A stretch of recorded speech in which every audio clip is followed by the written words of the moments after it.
Testing 1 2. Testing. Testing 1 2. Good. Oh my god.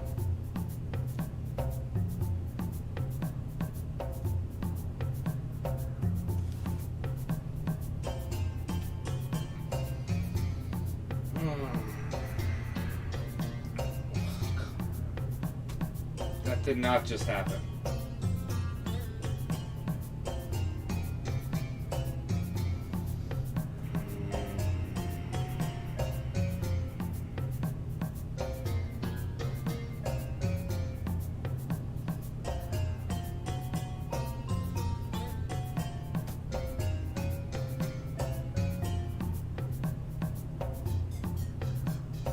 Yeah, I'm still getting set up, though I had just... I'll explain in a second. Don't understand why it's one issue after the other for like the past few weeks. Oh, word.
Set up now.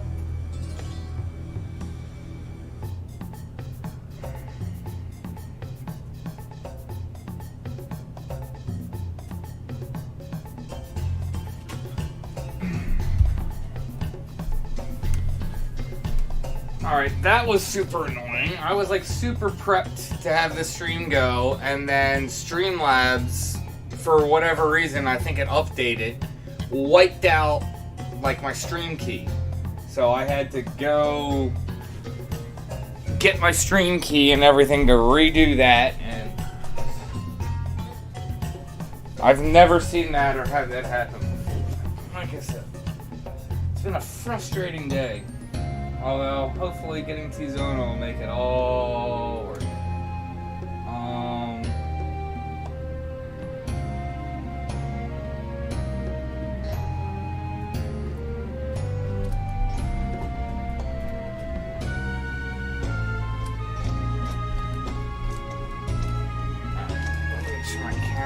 Straight.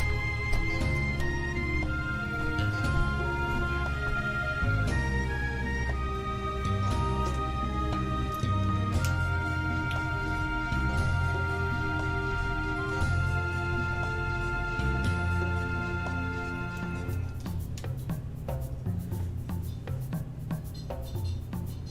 think we should be good with that. Oh, okay.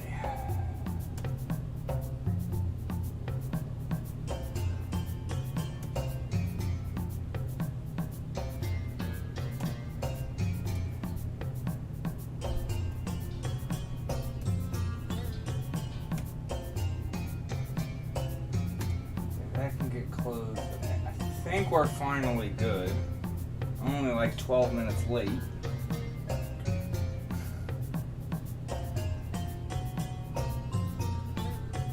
Alright, let's actually finally jump into this.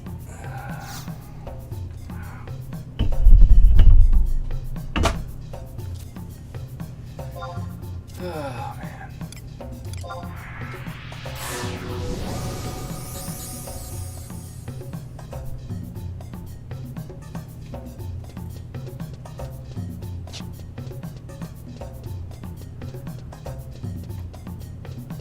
You gotta love technical difficulties. Oh, man.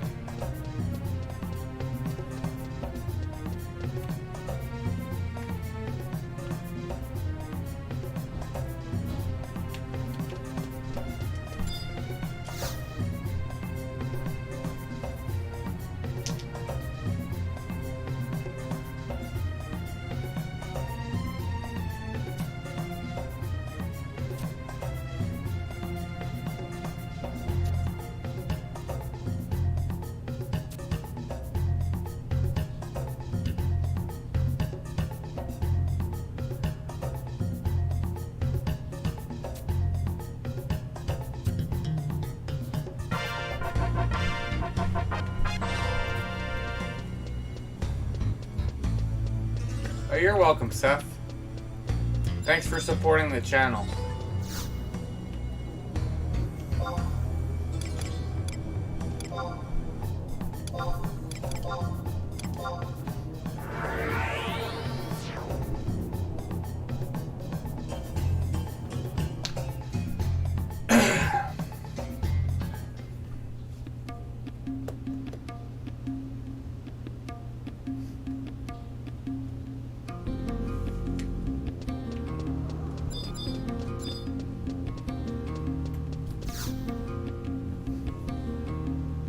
Or will we get the right cutscene and not like something else like Odin?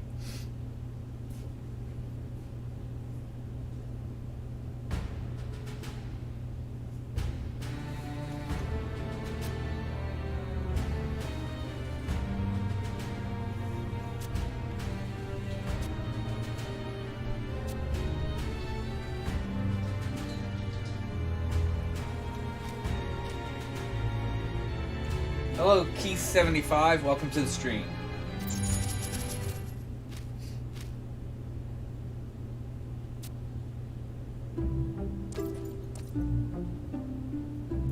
Well, yeah, all that work, 30,000 Alexandric for a 1 Imperial gold piece. I could have just gone and got one myself.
I would need more information. I mean, everyone's talking about this mobile game. Is that the one, like, is this different than the one that was out in Japan? The only Final Fantasy XI mobile game that I was aware of was the one that came out in Japan only. So, I'm not aware of any mobile game that's coming out here. And then, most mobile games I don't like anyway. I think most mobile games suck. Although, I did actually find one mobile game recently that I really enjoyed, although it's actually cross-platform. It's PC and mobile game. And you're actually, like, if I have it on my phone, but if you're actually playing it, you're playing with PC players also. It's called Among Us. And, it's a pretty fun game. If anyone's played Mafia, where you like deal out cards to see who's who, and then played Mafia, it's kind of like that, except for you're in space. There's someone who's an imposter. If you're the imposter, you can go around killing everyone, and you got to figure out who the imposter is. And it's fun. You're randomly chosen as just a crewmate or an imposter. So.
Can't remember which one it is.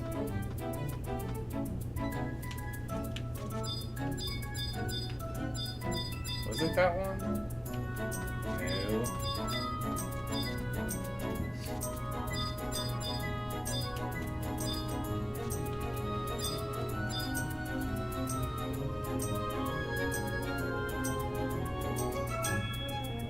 So is it?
I guess I should fix my style lock so we're actually seeing Tizona rather than niggling.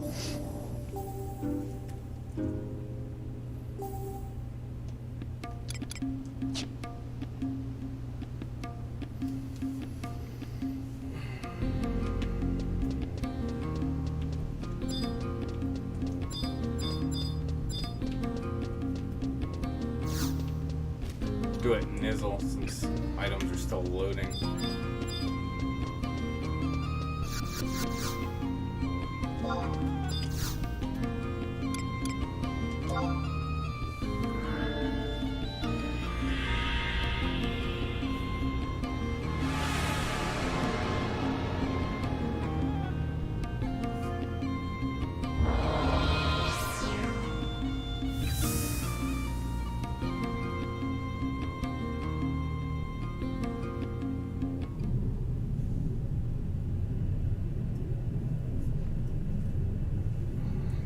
Yeah, went through all this trouble, you know, might as well get to enjoy what it looks like.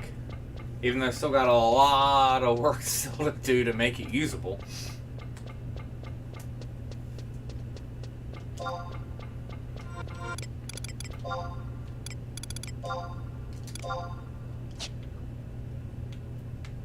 Here we go.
I never did. I need to make macros for extraction. Whatever.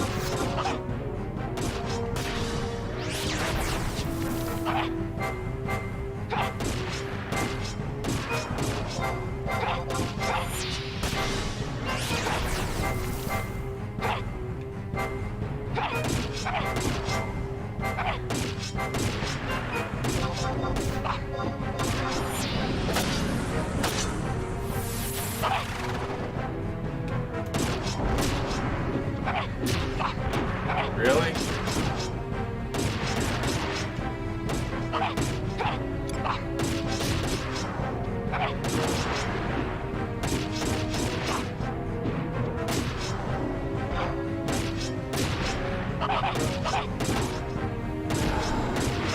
Did 3 weapon skills. Sounds like what you're supposed to do.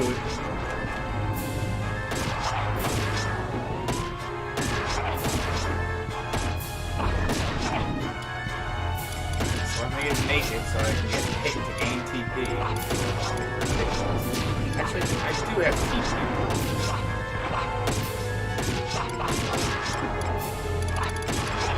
I think I do.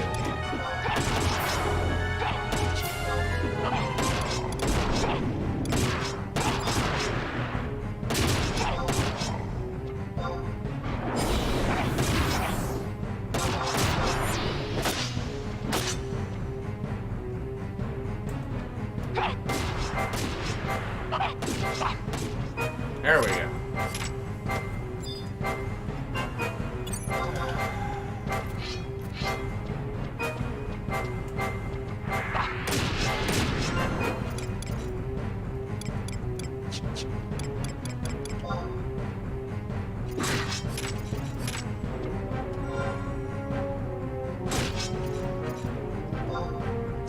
At least you seem to have accuracy.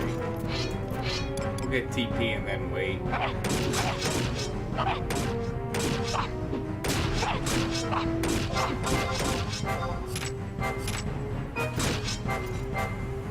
So I gotta wait for him to do extraction against me.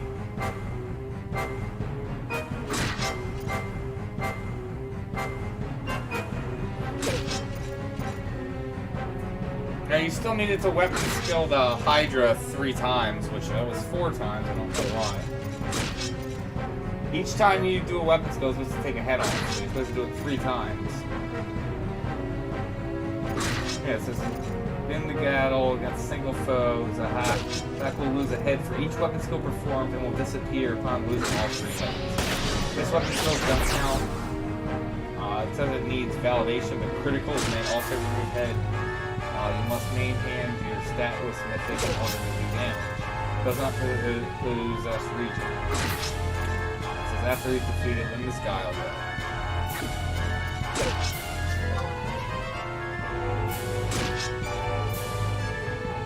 oh, he did it.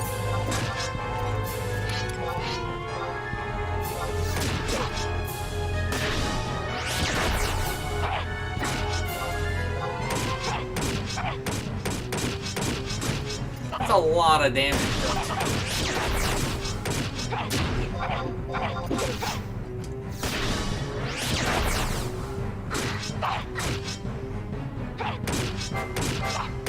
Now I get to wait until I get all the way up to 30,000. 3,000.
now I gotta head back, yeah, to the Tombstone.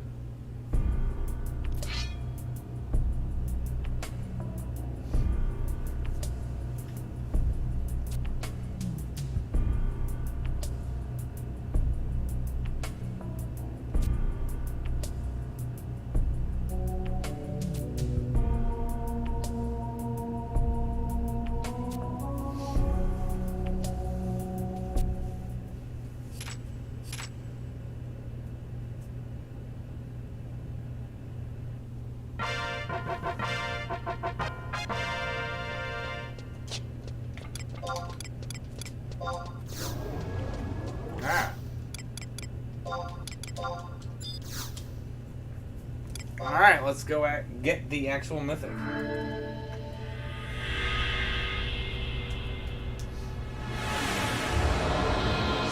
Then back to ZNMs. I've mapped out exactly what I have left to do that, and then I get all the trials. Fun stuff, but at least we're going to have most of it out of the way. It's just going to be a matter of killing stuff until we get to the Betsu.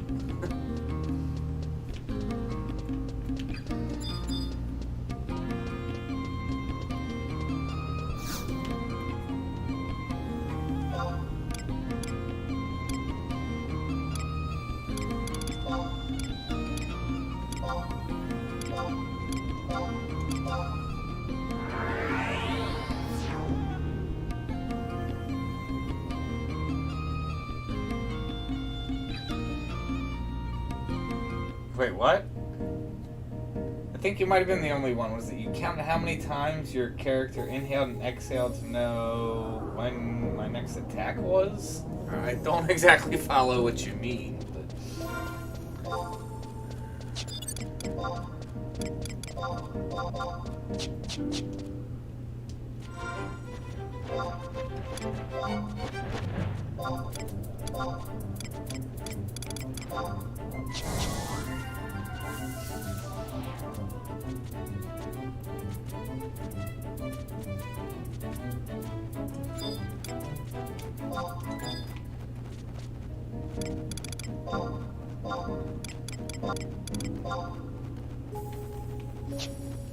Oh.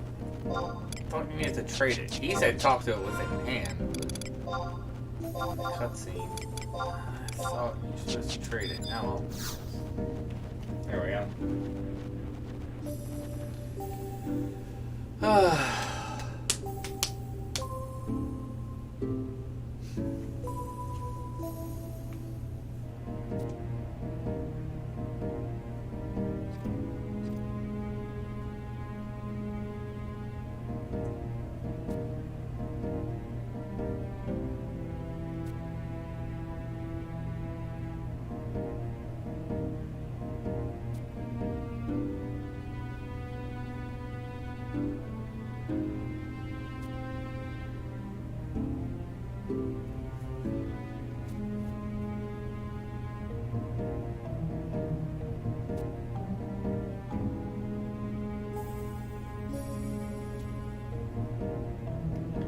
Hey!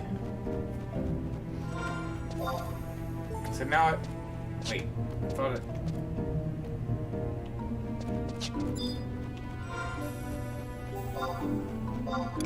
Talk first, then trade? Like, what? Okay, yeah.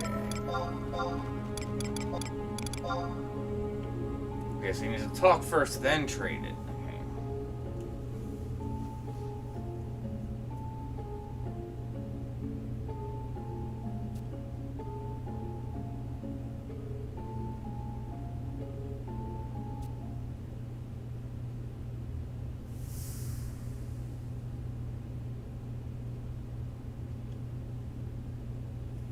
Hey, thank you.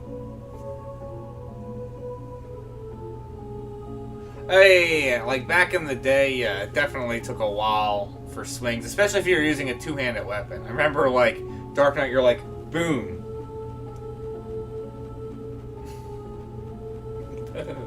Like, it definitely was long delay. Ah.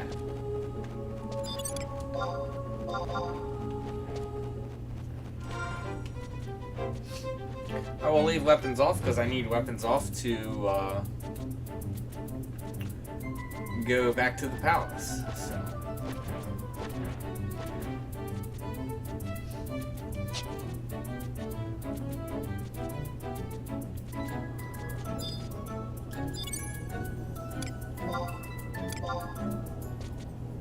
Oh, well, thank you. Been a long time coming.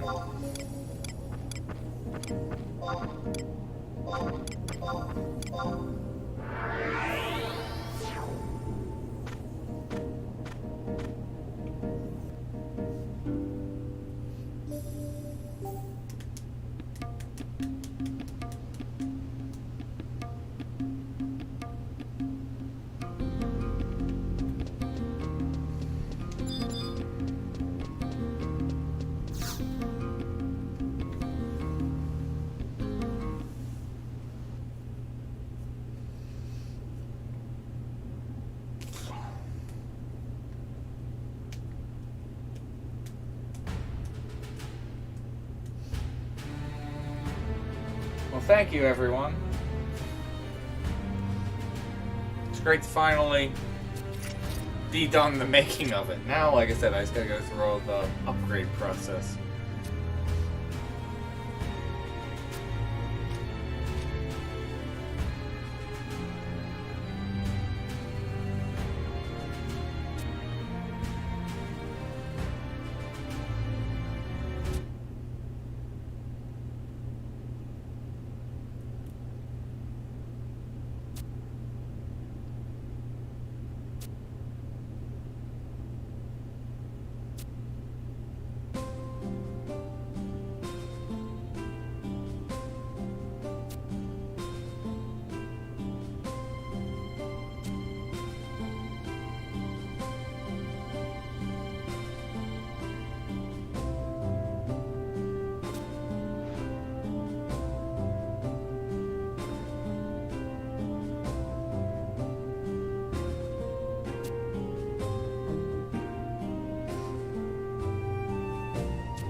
Alright, so now I get to go talk to the bitch Mithra. And then we're done with this process, and then, like I said, back to ZNMs.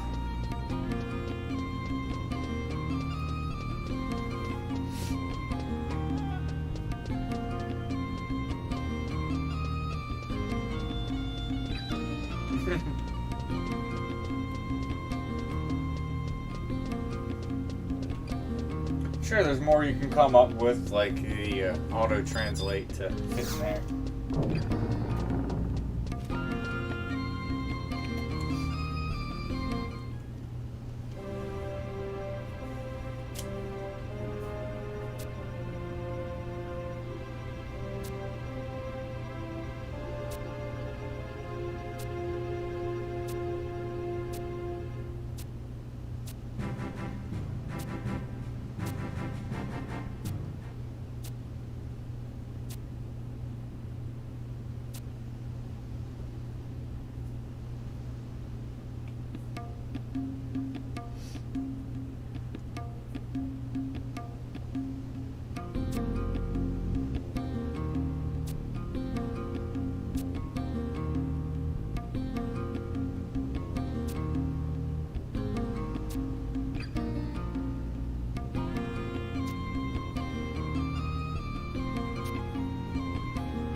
I enjoyed Abyssea back in the day. What is it? And you guys said a bunch of comments while I wasn't paying attention. Was it?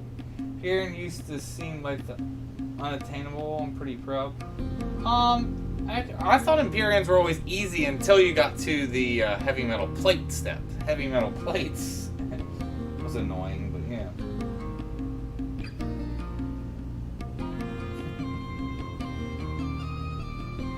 Oh yeah, Mythic.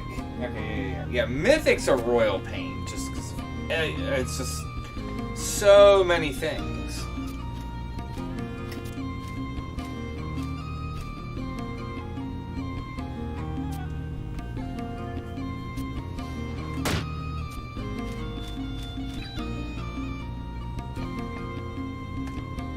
Okay, I don't know what that was about, but alright.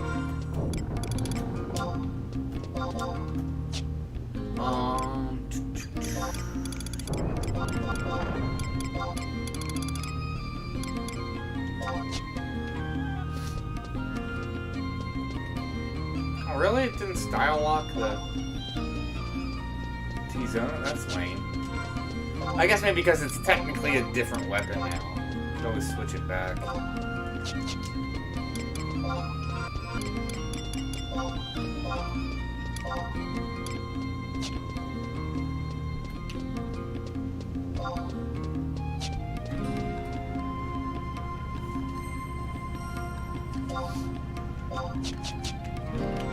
There we go.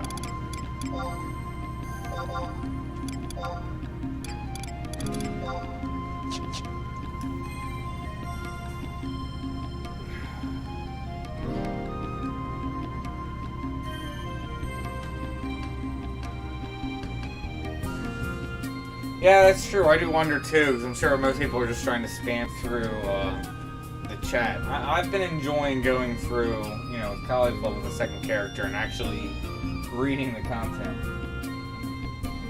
Was it anyone else actually here enjoyed Abyssea? Like I said, I enjoyed Abyssea. I get why people didn't, because it was, again, changed the bar from horizontal progression to vertical progression.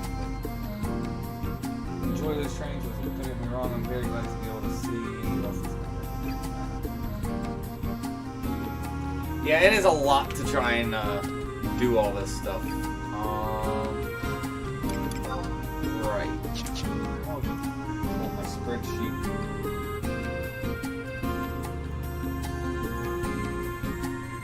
Right, that's right.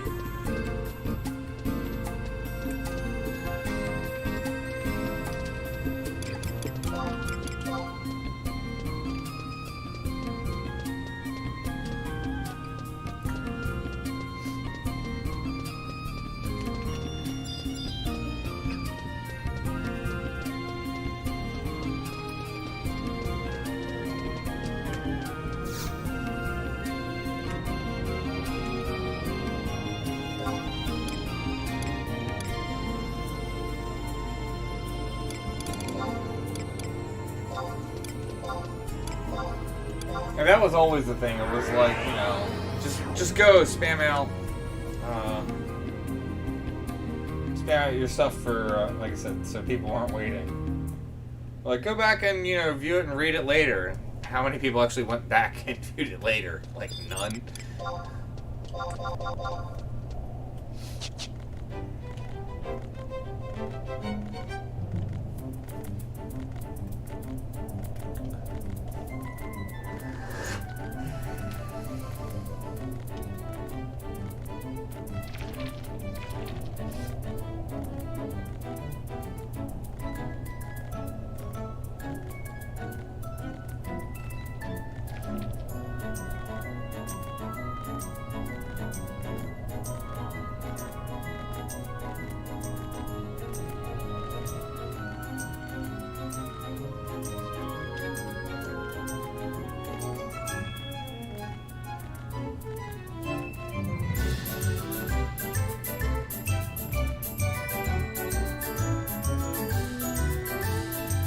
Yeah, I think that's what most people did.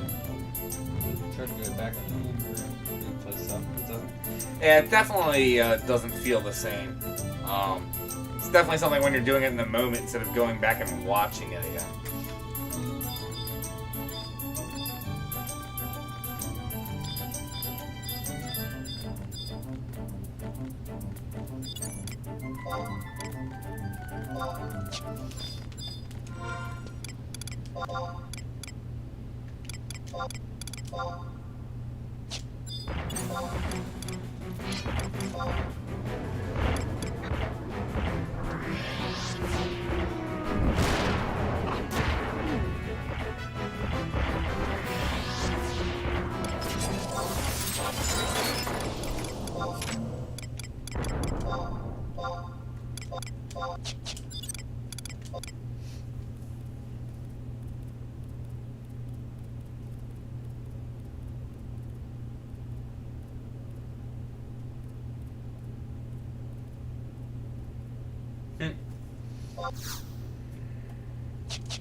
I think that's the biggest thing, is just the gameplay, and then, again, yeah, just the whole world, like, sky, and just, I mean,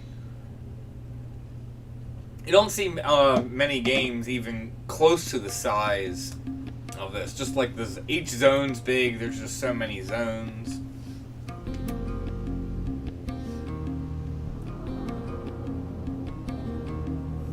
It's just an extremely large game.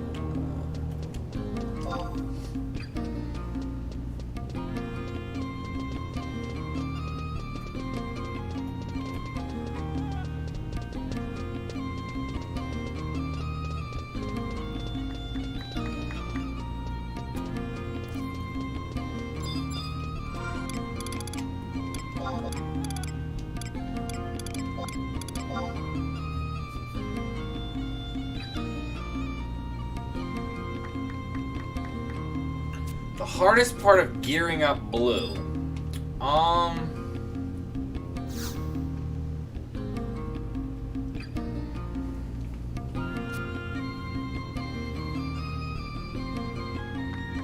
mean, I can't really say I can pinpoint any one single thing, because the thing about blue is it just needs so many sets.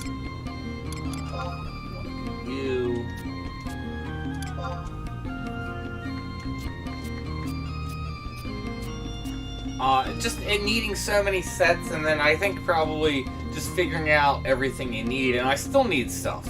Like, I still want to go through and get, like, the relic and artifact, get that +3 and stuff. I haven't done all that. Like, I've upgraded a couple pieces, but I still haven't upgraded anything to +3 yet. Like, I have the hands to +2. I still haven't built a physical damage blue set yet, and that's something else that I want to do, because you can do decent damage with physical blue spells too, especially if you have a set build for it. I mean, like I said, I think it's just trying to figure. I would say the biggest thing is trying to figure out everything that you need for it, and then going out and actually getting it all, because it's just so many sets, so much gear, so many different things you can do. You need a healing set, you need a nuking set, you need a magic accuracy set, you need a melee set, you need a damage taken set, you need multiple weapon skill sets. I mean, honestly, I would say that's probably the biggest thing, is just researching and gathering all the information and then figuring out, okay, well, what do I want to go knock out? And that's not even, and that's just talking about gear. That's not even talking about gathering and going and getting all the spells. Blue is just a project. Which is why I really don't get why people be like, you know, oh, you know, you're recently back, you should level up blue. Everyone should level up blue. It's like, no, that should definitely not be your first job. There's just so much you need to do to even get it, you know, kind of up and running. Definitely, like, War, Thief, Paladin, those are going to be much easier to get off the ground and, like, going than really blue mages, in my opinion, so.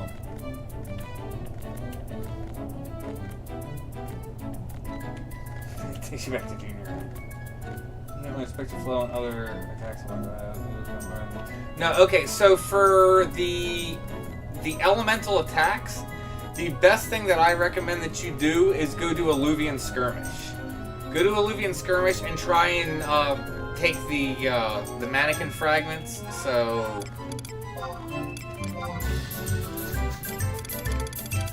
you want to take the highest tier you can, because that's going to give like the biggest zone, most amount of mobs, and the most amount of time. So if you can, like you want to, you know, tier 5 torso, tier 5 legs, and then like in the Orsia 5 head if you can. If not, obviously just go with the highest you can get. You might have to do, you know, do it 2 or 3 times, but that way you can go in there. There are elements all over the place. I think I did that on a live stream. I'd have to go back and dig up the live stream for it, but I had a live stream where I went and farmed those spells on stream in Illusion's Curse. I think it took me like 2 or 3 rounds to get all the spells. I remember when I did it on cloudchief, I got them all in one go. I just happened to get lucky with learning them, so. But that's the best way I can recommend doing it.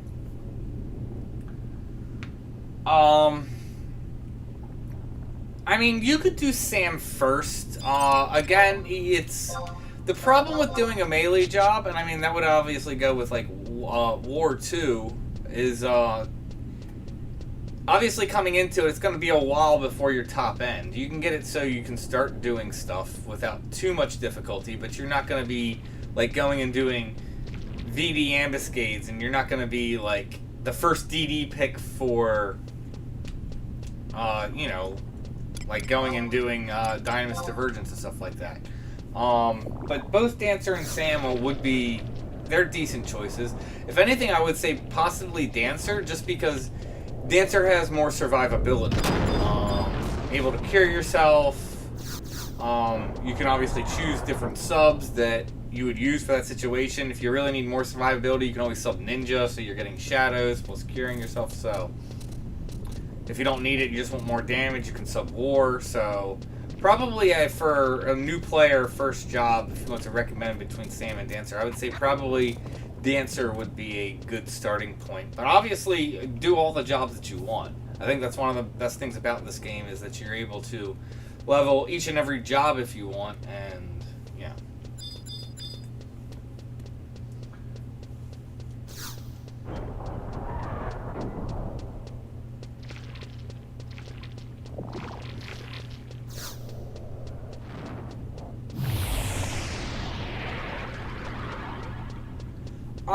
Summoner is good too. Summoner is a very strong job, and it's used for a lot of Zerg stuff. Although it seems like SE is starting to introduce anti-astral conduit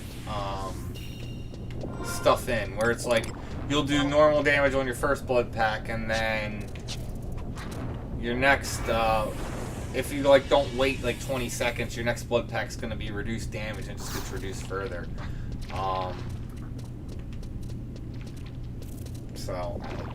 But I mean, Summoner is a strong job. I mean, it's a buffer. It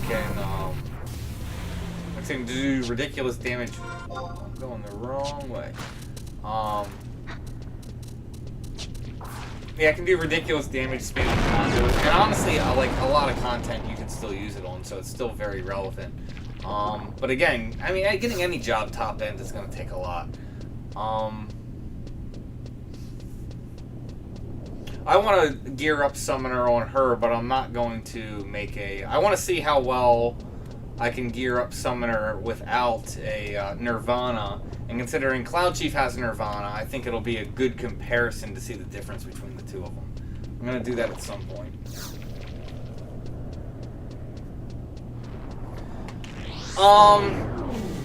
Best thing if you want to know how to gear Summoner is go just type into Google FFXI Summoner Gear Guide. I can't remember. There's like 2 or 3 that come up here. I'll tell you.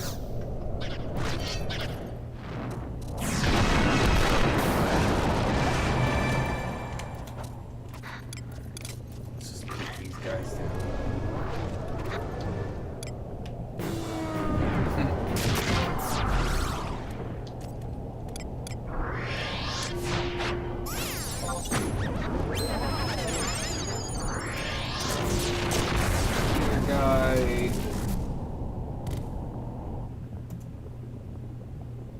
Actually, the first thing that came up for me.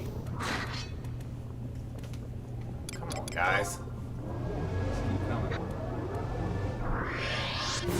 Yeah, so this even looks updated from the one that I was using. But yeah, so if you just type in FFXI Summoner Gear Guide, it shows you different stuff. But I mean, basically you want to build an idol set, a physical blood pack set, and a magic blood pack set. Also, you want a set for ability delay, so that way you're reducing the timer so you can do another blood pack ASAP. Obviously, that you put that set on right before you pop your blood pack, so that's pretty much all you need. So an idle set, a blood pack ability set, then a blood pack physical damage set, and a blood pack magic damage set. You of course want to make other sets for other utility purposes, but that's going to be the big thing that's going to, get you by on Summoner. So just pop it. Be dying the rest of the time.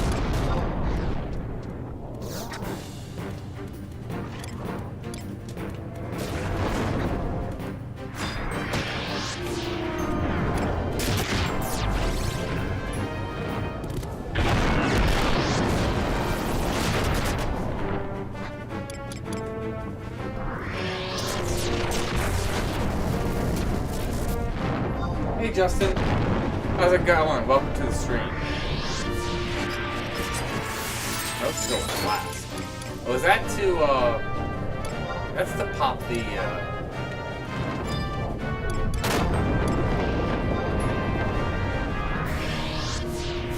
I think that's to pop the one bomb that drops the 75 ammo bomb set. Not set, but the, ammo piece, that's what I think anyway.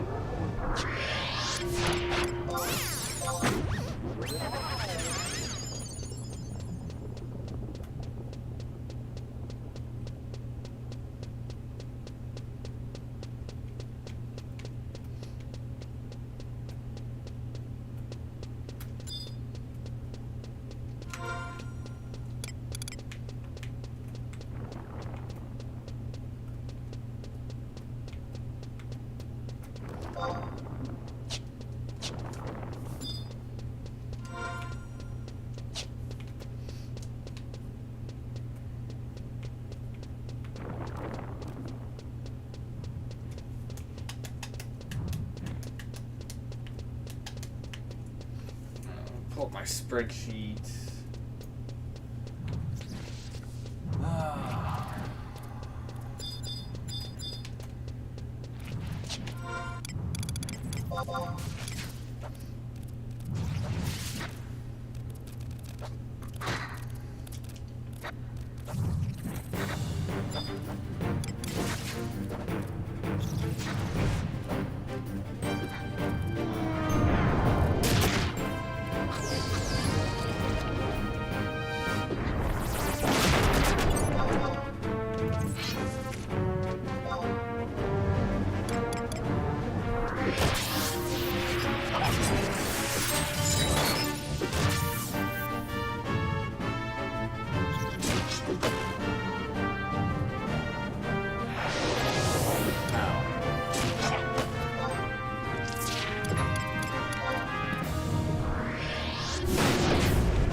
Alright, yeah, so I just gotta do the troll, and then I'm done with Cerberus. Then I just gotta work on Hydra and Kim.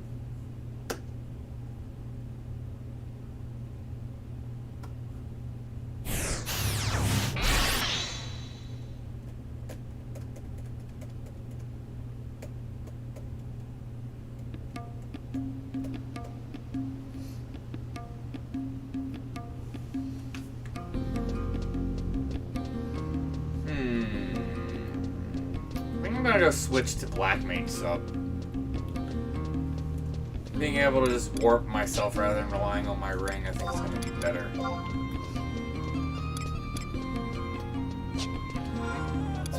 Put Tizona back on for the glamour.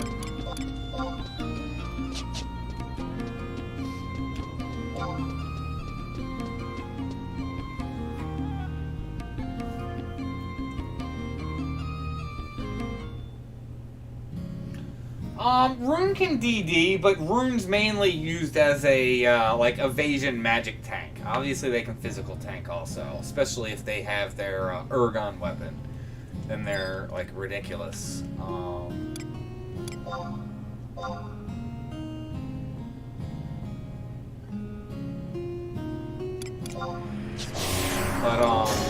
Yeah, Rune's mainly a tank. Like, typically if you're gonna invite a Rune Fencer, that's because you want them to tank, but they can DD. They can actually do really good damage. Typically, people want Rune Fencers over Paladins just because they're bringing additional damage. They can also, like, weaken mobs for magic. So if you're bringing mages and doing magic damage, they can help increase, you know, the mage's damage also, which are the main reasons that people typically want Rune, especially over Paladins. But both of them are extremely strong tanks. But I've seen Rune's tank and come out as the top DD in groups, because, you know, after the group, people post the parse in the chat, and, you know, the Rune Fencers won. So they were tanking and they did the highest damage, so.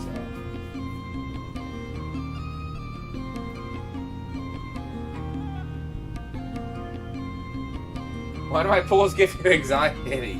They're all like 75 mobs, so they're, shouldn't be an issue.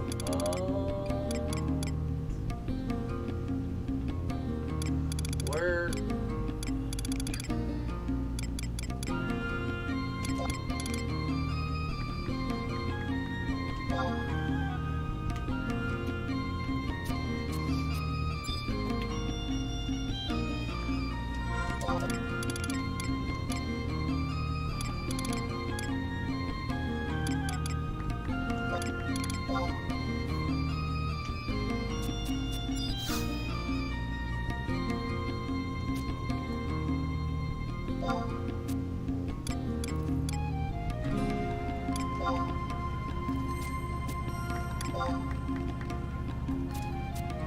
Alright.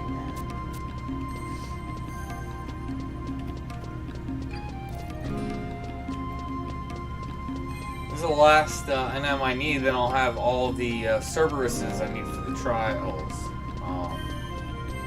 So yeah.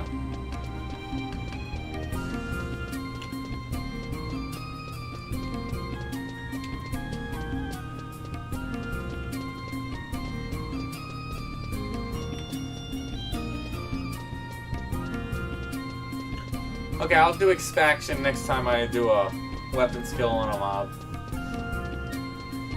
It's just, I mean, the animation the animation itself of swinging the sword, I believe, is, the animation itself is, just like Shining Blade, it's just the 2-hit. Obviously, like, the particle effects and stuff that's going on is going to be slightly different.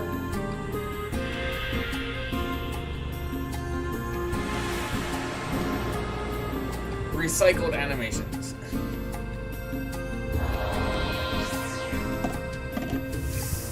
I'm excited though, having a melee weapon that's going to be giving me MP back is going to be extremely helpful for blue. I know it's really easy to eat through blue's MP, so being able to get MP back is definitely going to be smexy.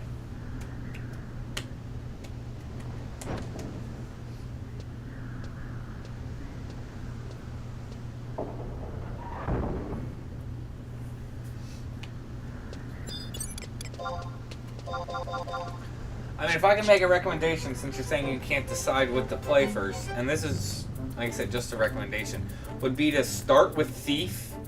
And you don't need to get it, like, super geared up, but having Thief is really useful just for the fact for Treasure Hunter.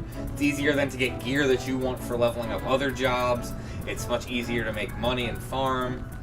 So, I'm not saying, oh, you should level up Thief and, you know, that should be your main job and whatever. I mean, pick whatever you want to play as your main job, but if you can't really decide on something, Thief is a good option to go with until you figure out what you want to do, because, again, it helps you make money, and it's just going to help the process of leveling up the job that you want to level up later much easier.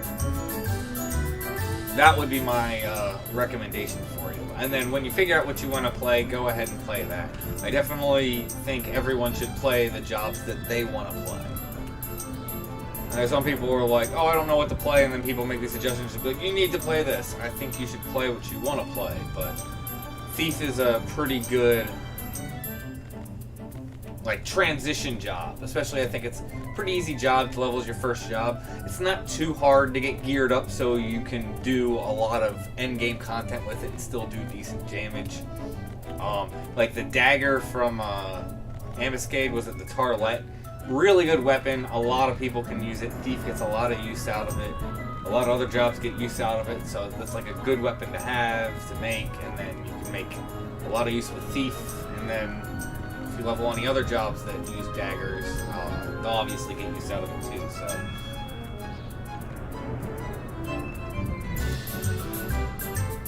Yeah, the Empyrean dagger is really nice too. Keep going back and forth whether I want to do it or not, because it's a very nice weapon. I just don't want to go and deal with, was it Glavoid, and then whatever the moth's name is. It's like Impetus or something. It's not that, but it's, I know it starts with an I. It's got a Z in there.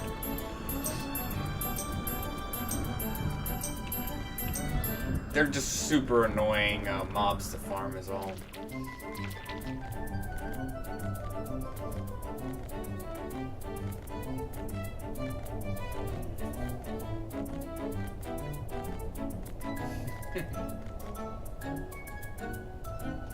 Oh, hey Ricardo, how's it going? Welcome to the stream. Did I just get turned around? No, I did not.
Oh, I got off.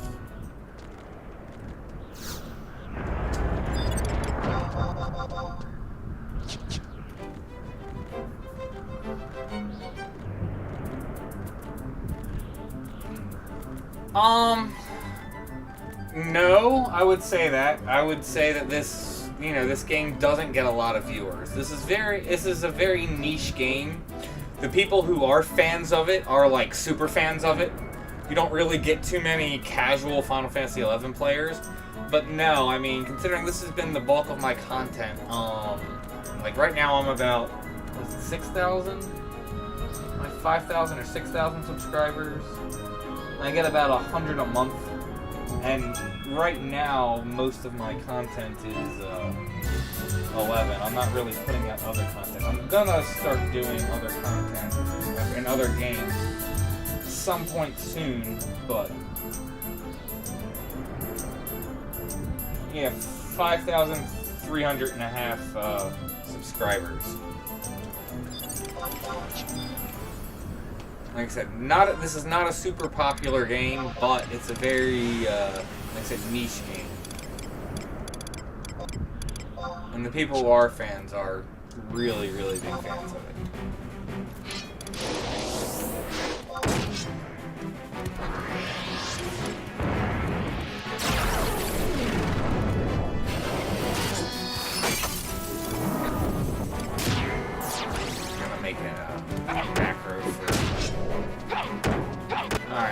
go. Here it is.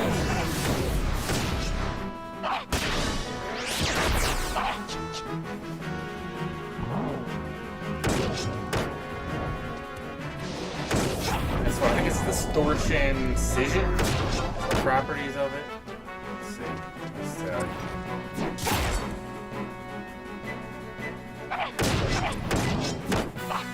Skill training. Distortion. Yes. Yep.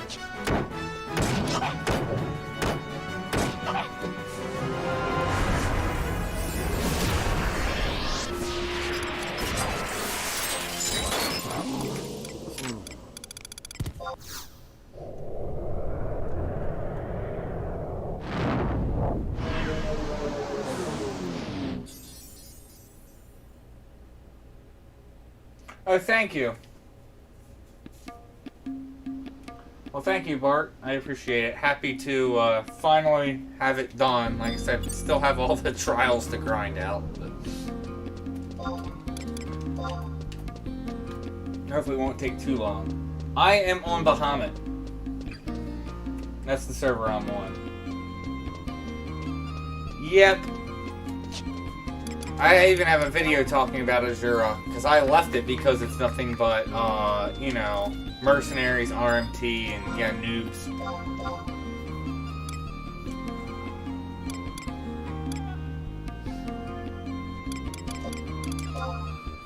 Alright, so I have all the Cerberus pops I need. Both for getting the drop item that I need from Pandemonium Warden and for just the trials for Cerberus itself.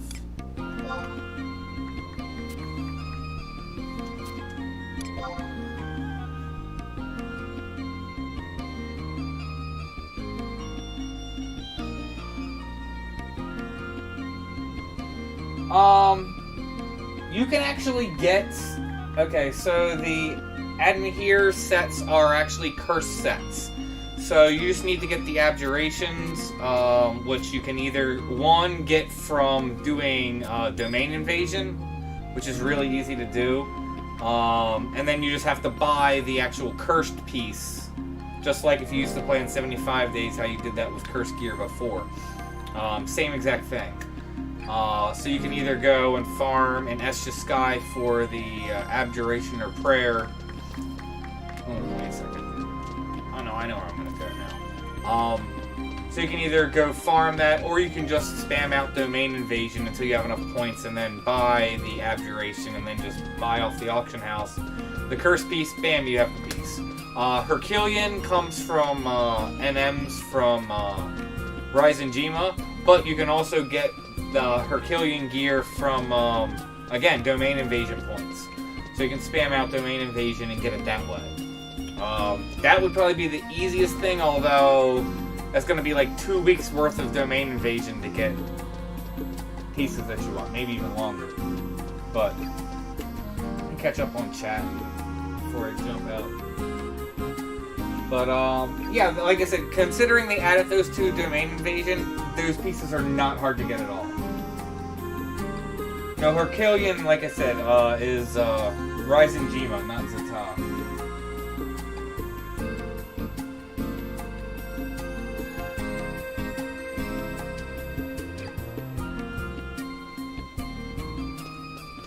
Well, like I said, just considering you're saying you don't have anyone, just spam out domain invasion every day. Just go and cap out points for domain invasion each and every day, and you'll be able to buy the gear. That would be the easiest way I can recommend doing it if you're just doing it solo. So, it's like I said, not hard, but it's going to take you a couple weeks. But luckily, well, I mean, it kind of depends on your server. I at least know on here, for the most part, we typically have capped out points. You go do one domain invasion, you get 100 points. You don't even need to try and get kills on anything. You just need to participate, bam, 100 points, you're done for the day. Gotta wait for the next day to get your next 100 points.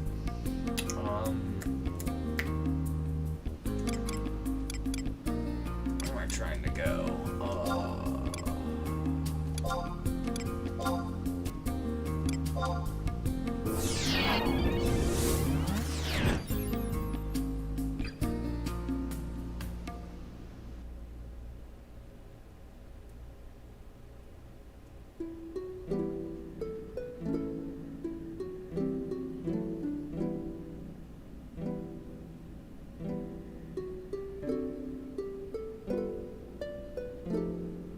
Nice.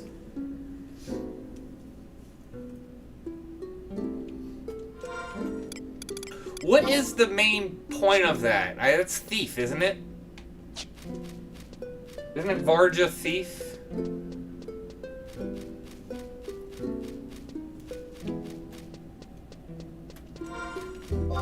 And I don't remember what's the main point. Is it augment, sneak, and trick attack? I can't remember. Okay, yeah.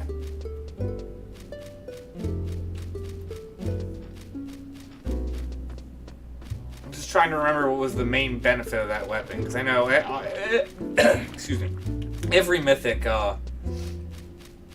does something to augment for said job, but it doesn't feel like it. That's what I'm saying, like the practical points. Doesn't it augment sneak attack and trick attack? I don't remember. It's been a while since I've looked at that weapon.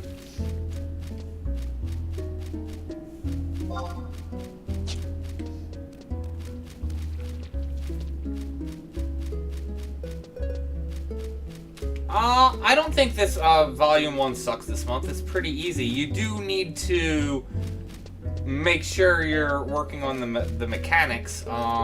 Give me a second and I'll explain exactly what you need to do. I can even explain how you can solo it even if you don't have silence. Like you don't have a job that can silence and you don't have to worry about silencing. You do though need to be able to, you and your trust, be able to eat just one meteor before they can get healed up. Because you're typically not going to get out of range in time for at least one cast. But like I said, I'll explain it in a second. Just want to get to this Chigo and them first.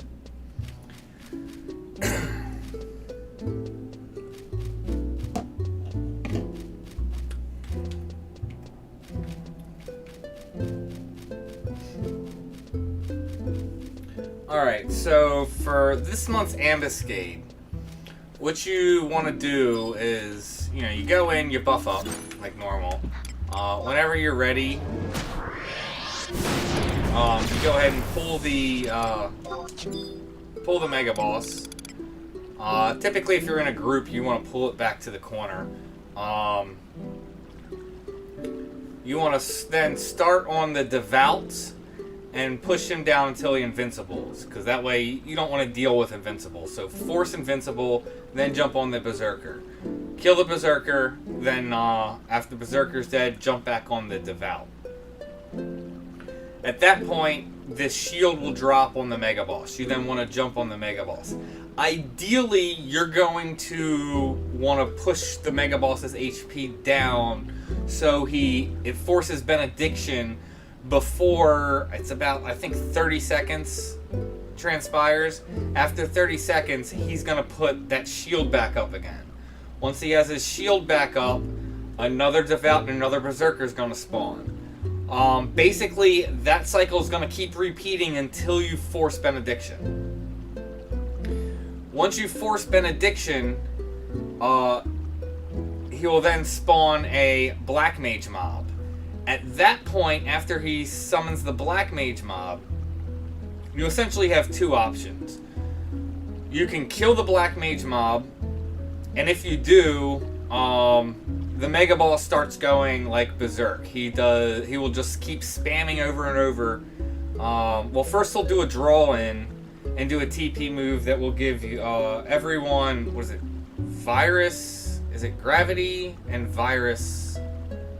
I think. There might be some other thing. It's a really strong virus, too. Oh, Curse. I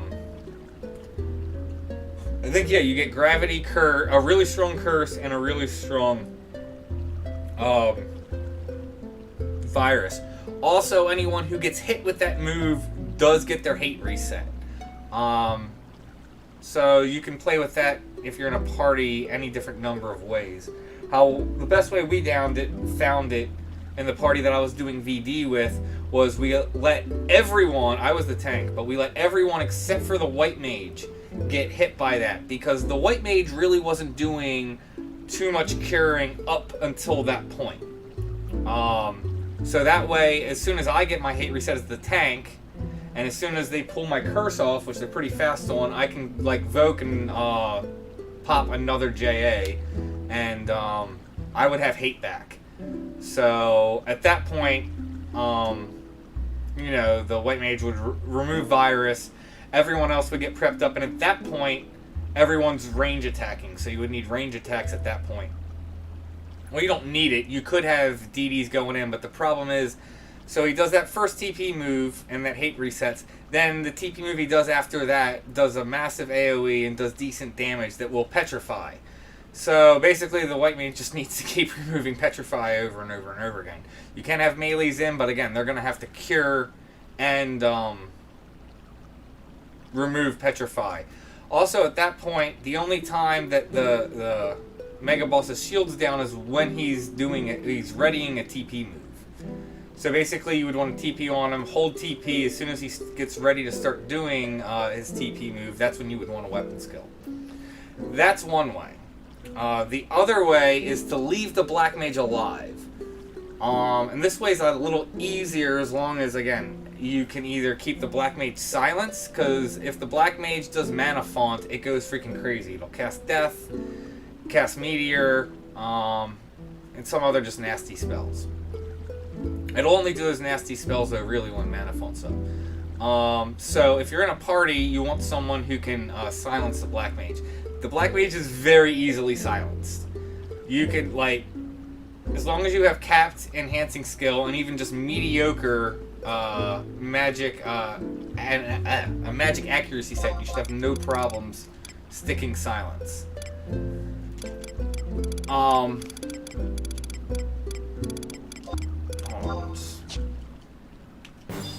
So if you're in a party, you stick silence, you want to push the Black Mage down to about 50%, maybe a little bit lower. At that point, the Mega Boss will start curing the Black Mage. When the Mega Boss is curing is when he drops his shield. So it's kind of odd. If you kill the Black Mage, his shield only drops when he does a TP move. If you keep the Black Mage alive, his shield only drops when he's casting magic. So like I said, so you push him down so he's curing the Black Mage. Do the same thing, TP on him. As soon as he starts casting, unload your weapon skills on him. And you actually do increased damage in both of those phases, whether you kill the Black Mage or not, when his shield drops. He still has that ridiculous defense when his shield is still up. If you're solo and you can't silence the Black Mage, the trick that I found is what you want to do is as soon as you see the Black Mage Mana Font, run away. Get as far away from the Black Mage as you can, because what he's going to do at that point, he's just going to keep spamming spells. So if you get way out of range, what he's going to do is he's going to cast a spell. Oh, you were out of range for that spell. He's going to take like one step and start casting another spell. You're still out of range.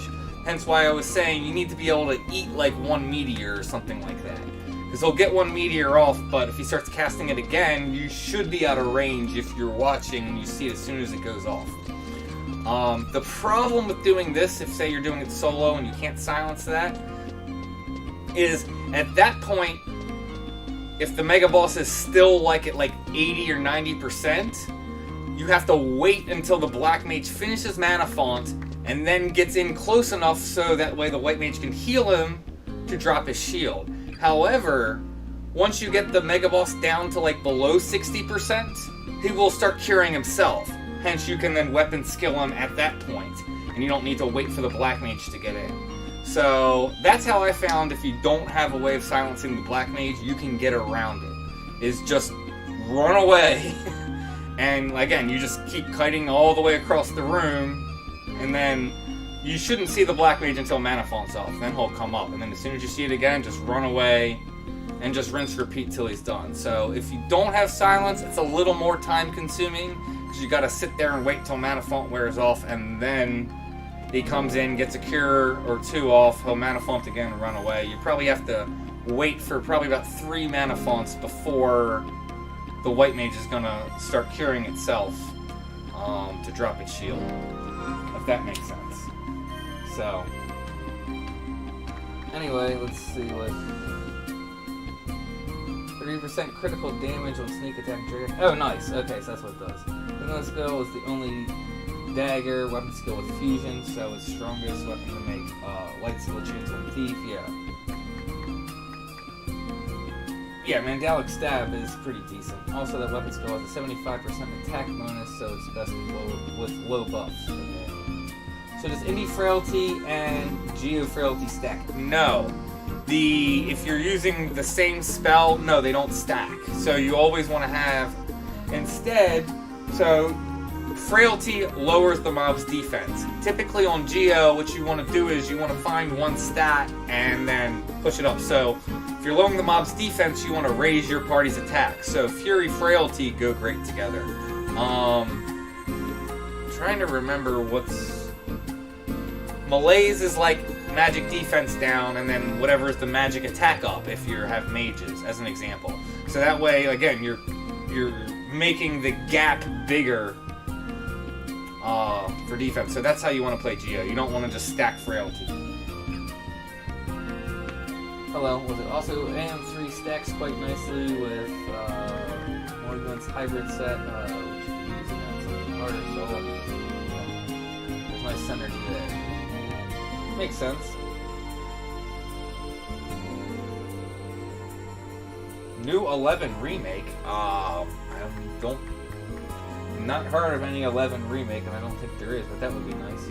When Meek Sex Varja is a 30% critical. Okay, that's what I thought. I thought it augmented sneak and attack somehow, but yeah, 30% critical attack bonus on sneak attack and trick attack. Yeah.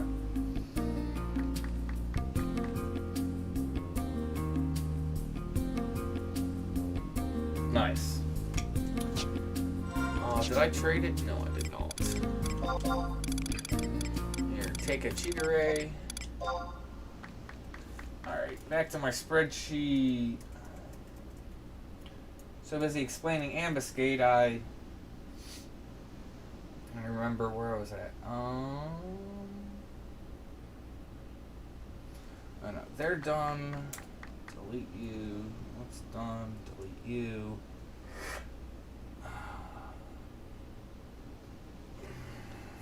That's right.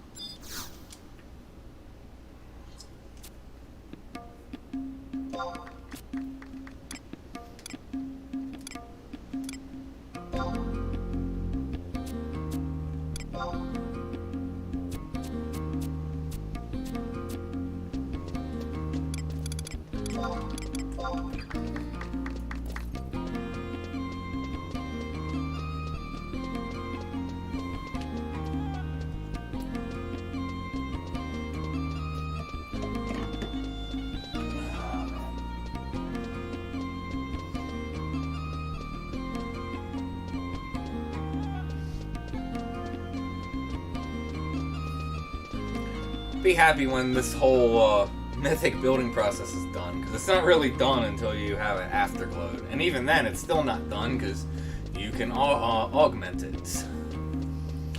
Then gotta do a boatload of Omen or Dynamis Divergence.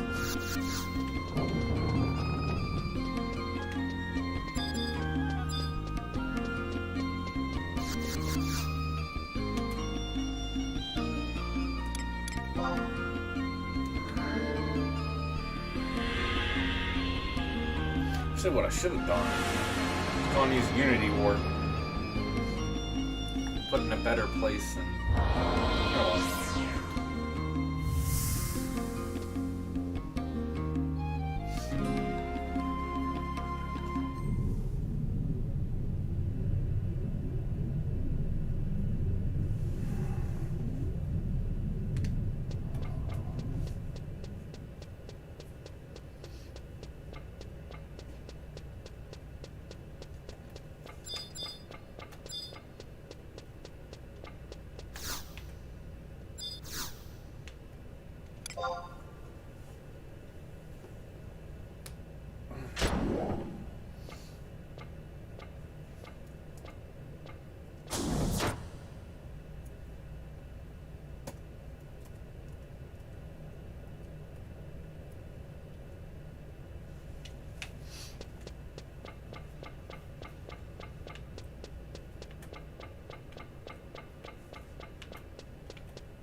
I love auto run. I feel like every game should have auto run. I actually hate when I start playing like another like RPG that's kind of like, you know what I mean, like a third person kind of like this. And I hit like the game doesn't have auto run, and I'll go and hit like L1 to auto run, and I'm like, this isn't 11. Don't. Oh shoot, I missed. Yeah.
Yeah, you definitely want to make sure you have cap skill.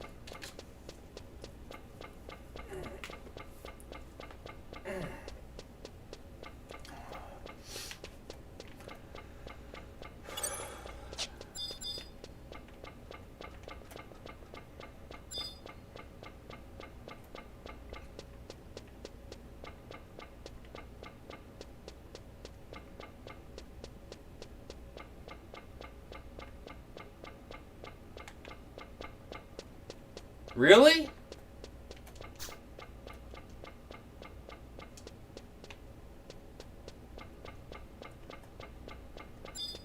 Well, hello.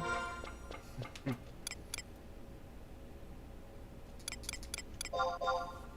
can only do it once per JP midnight. I thought you could do like all of them, except for the ones level 2 salvage. I mean, I don't know. If you can only do it once per JP midnight, then yeah, that sucks.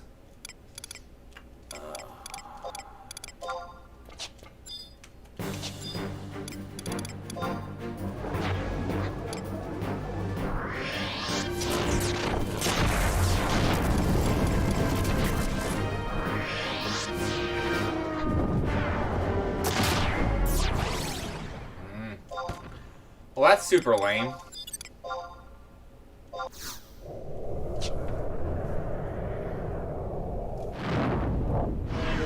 I guess then I should try and... I guess I'll, over the weekend, try and get that done ASAP, since that would take 3 days.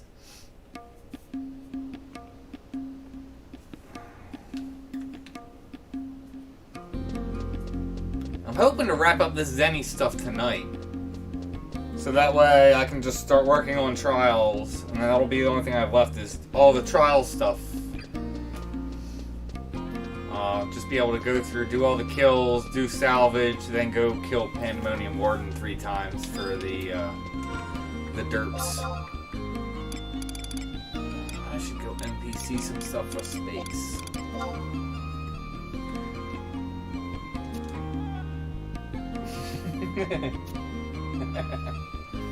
Well, that wouldn't be me killing your wife. That would be SE doing it. I'm not the one that came up with the, you know, the names here. So I can't take credit for something that SE should get credit for.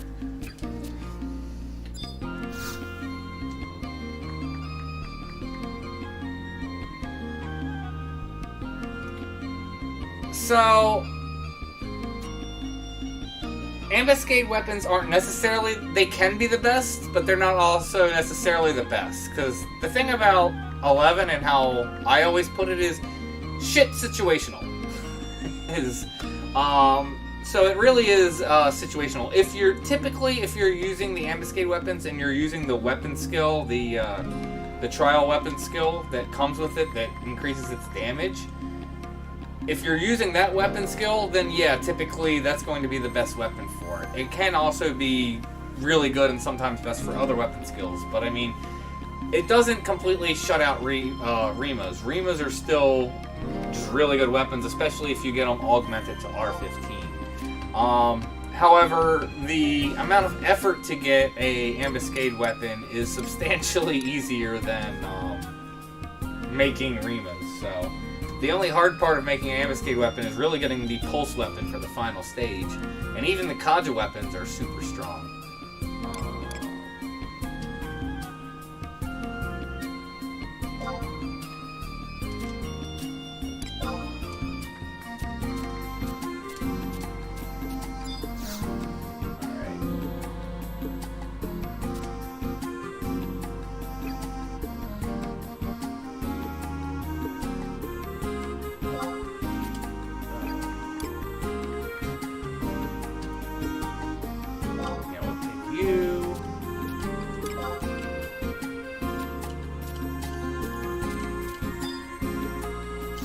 Another Chigure.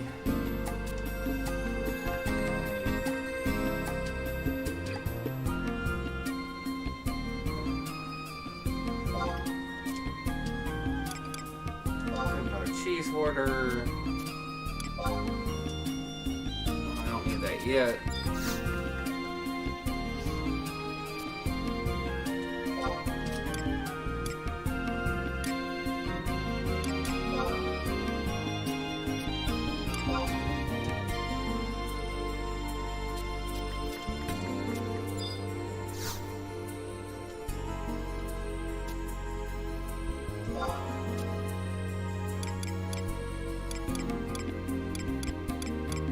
Done with that. Okay, so.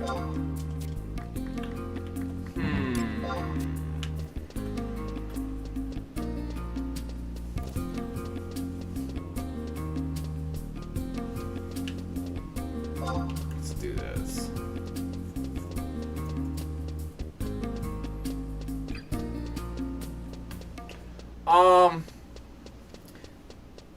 I have a video on that. But by far, I've found okay, so the 3 easiest ways that I think to get a pulse weapon, where you're not just pulling your hair out because of the horrible drop rate, although it's still, you're still somewhat left up to RNG except for one.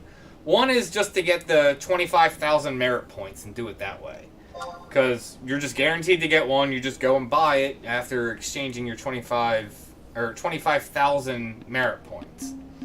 If you're a new player, though, obviously you need to be using merits for other things, and yeah. So then the other 2 ways that I've found is Goblin Keys. You have, again, you're relying on RNG, but I definitely seem to get them a lot more than if I've tried farming NMs for it. And then the other would be your Mars or Venus orbs. I've gotten a fair amount of pulse weapons from that. So, I think those are the easiest ways. You obviously can go do Void Watch or go do, was it Maze Monger? Or not Maze Monger. Actually, I think Maze Monger does drop one. Meeble Burrows, or Meebly Burrows, however you pronounce that. Legion, like that drops one. Like, the problem is you're at that point dealing with like a 0.1% drop rate, so you're typically just spamming things out for hours. So I don't even bother doing that. Like I said, I get my pulse weapons from either merit points, from Goblin Keys or Mars and Venus orbs. That's pretty much what I stick to for getting pulse weapons. At this point, I just wait until I get one pulse weapon from one of those 3 ways, and then I'll go make one, is how I do it. But I mean, I wouldn't recommend saying, oh, wait till you have a pulse weapon if you're, say, just starting out and you don't have an Ambuscade weapon. By all means, definitely make the weapon up to at least a Kaja weapon at that point, for like dagger and sword and stuff. Like, don't sit around waiting for it, but at least get it to the Kaja level, and then you can wait at that point until you have the pulse weapon. Obviously, if you really feel inclined to grind for it, then by all means, you know, you can go and do it. What's the best way to grind for it? I can't really give, you know, suggestion for that, because all the methods suck. What is it? The tier 3 mobs in Zatak can also drop one. What was I just had another thing popped in my mind, which is how you can get it. No, just that fast it just went out. How long does it take to get 25,000 merit points? I mean, that depends. If you're able to AoE, like on blue, I can go out to Rise and Jima and AoE. I could probably get 25,000 merit points starting from 0, just AoEing. Probably as a total in like 15 hours. Now you might be like, that what? But if I'm like out in Rise and Jima AoEing, I'm typically getting S-Jidors, which is money. I'm going to be popping NMs, because I don't do mollifiers when I'm doing that. I want NMs to pop, because that way I'm getting like the Plucid Stones, Fern Stones, and stuff like that, and then I can sell them. So it's like typically when I'm AoEing, I'm getting job points, I'm getting merit points, and then I'm getting items that I sell for decent money. So it's not like I'm just doing it for the merit points. But I'd say if I was just grinding, it would probably take about a total of 15 hours. But I probably would make like 10 to 20 mil in that 15 hours also. So, you know, it's making progress on multiple things at once is how I always think you should do it too.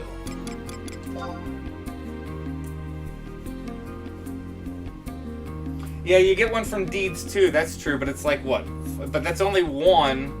I mean, it's one per character, so if you have multiple, if you're doing Deeds on like mules and stuff, obviously then you could get.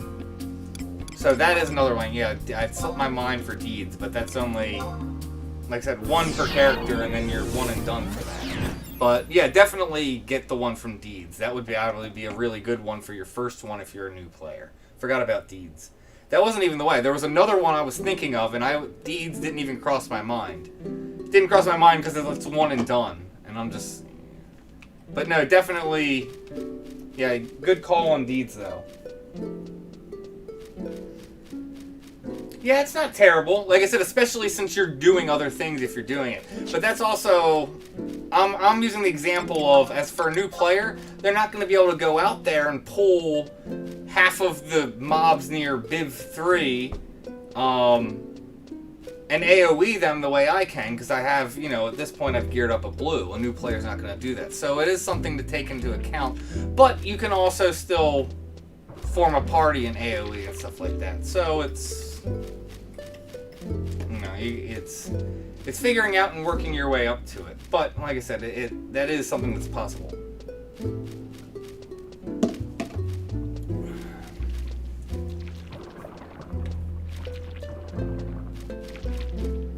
But no, you're absolutely right. Definitely for a new player, get your first pulse weapon from Deeds is most likely your best bet. I'm still trying to remember that other... There was one other way I was thinking, and I can't believe it slipped my mind that fast.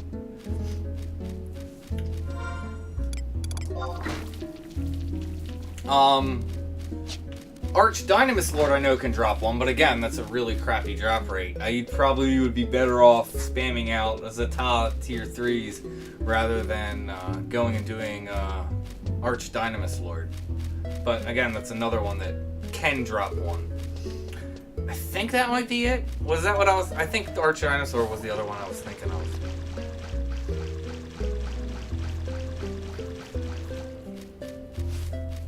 Oh yeah, definitely. If you're a new player, you want to try and get through Rhapsody Missions of Vana'diel as soon as you can. Because you're gonna just get so many bonuses by doing that. You're gonna get XP and CP bonuses. You're going to get just like less time for stuff. Like you can then enter regular Dynamis as much as you want. You don't have to wait the 72 hours or whatever. You can just go and enter assaults. You get a new tag for assaults like every 15 minutes or something like that. Whereas it's what, like once a day for tags. So you definitely want to get through Rhapsody missions as soon as you can.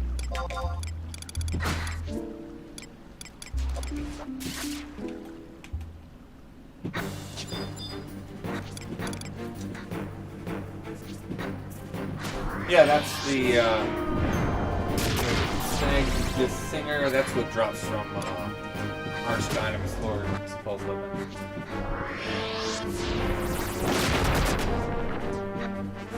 No, that's true too. You're right. You probably, if you did get it, it's really cool looking. I mean, I've seen people who had it. I don't have one.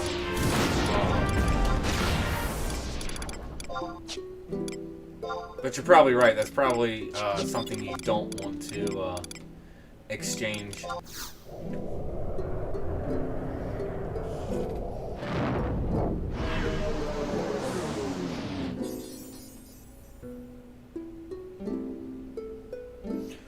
See, that's the other thing. Yeah, you can get that. Actually, that's what it was. It wasn't Arch Dynamis Sword. It was the Uncharted Nizzle Isle during the campaign, but that's only during the campaign period. So you can't just go and do Uncharted Nizzle Isle and get a pulse weapon. It has to be during the campaign. So I don't know. They probably have that campaign 3 times a year, so 3 months out of a year you can potentially get it. But even as much as I spammed it out, I've never even seen a pulse weapon drop from it. I know it can. I've seen other people like get all excited when they're at the appraisal guy and they're like, "Oh my gosh, I got a pulse weapon!" So it's like and you know, obviously it's been reported. What? I'm trying to trade on myself. But I've never personally got one out of the new Nizzle Isle, so like I said, I've had the bulk of my pulse weapons come from Mars and Venus orbs and Goblin keys and merit points. That's where I've gotten the bulk of them, and I have a fair number at this point. I'm trying to make them all just for like, you know, testing purposes and stuff like that. I think I have like 4 left to make. I have to make what I think the great sword, the bow. Let's see. There's the axe. I just made the great axe recently. There's a pole arm, dagger. Obviously, a sword. There's the great katana. Oh, I haven't. Yeah, I need to make the katana. That's what it is. So, bow, katana, staff, and great sword. That's what I'm missing. Ah. Well, stop talking to me and let me trade you this stuff. Is how you can serve me.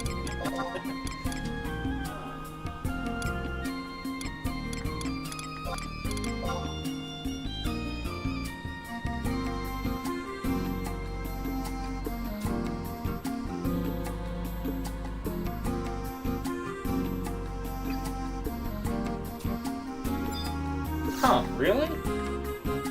That's odd.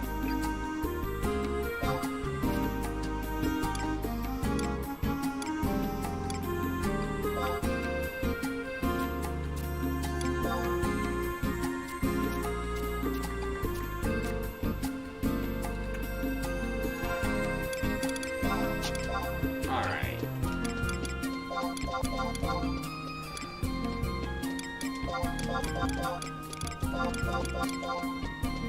Oh wait. I wonder if we're killing slow.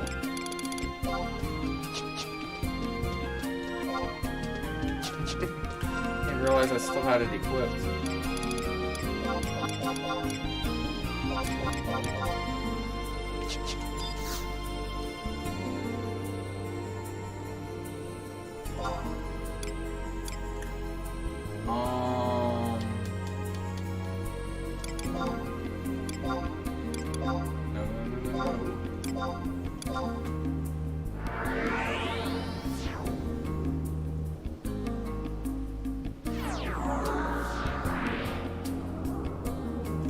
Yeah, I'm kind of mad at myself because I had, well, not had, I mean, I probably had like 4 or 5 pulse weapons, and then even back when I was making, or trying to farm, plates and cinder for, Yukon, I probably got 2 or 3 of the daggers.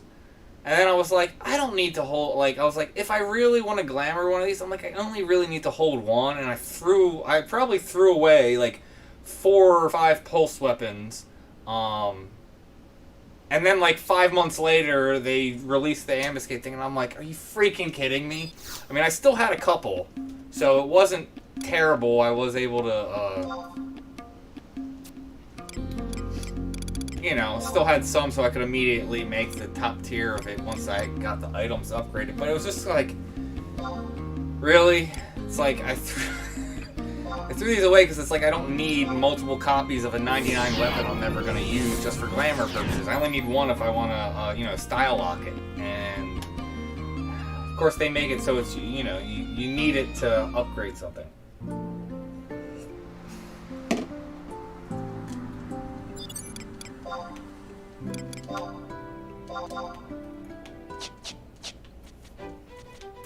Alright, I don't remember the position.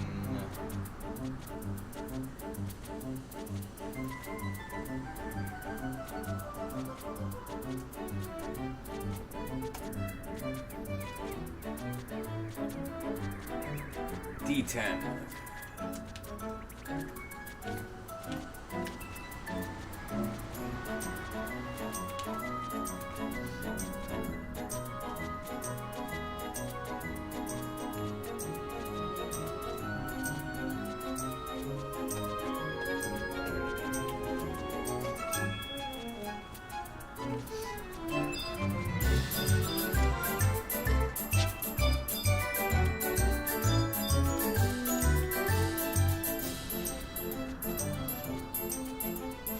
Question is, which one do I want to make next?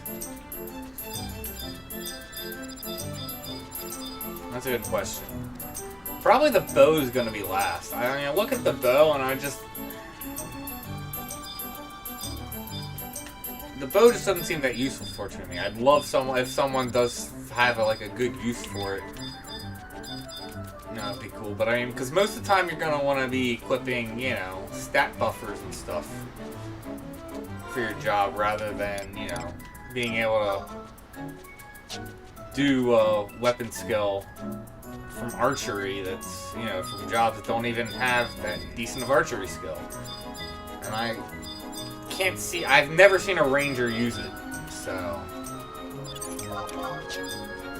Occasionally when you get in a party and there's rangers there, I've never seen one use the ambuscade bow, so.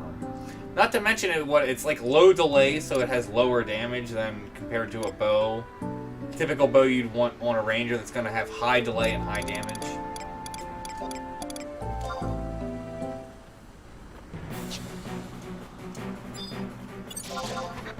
That's the katana, right?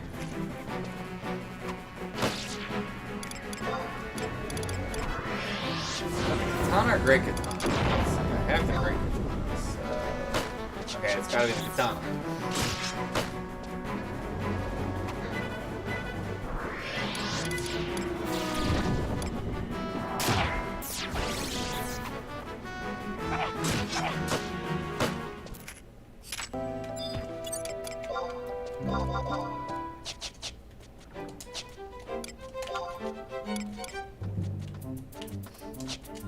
What is that?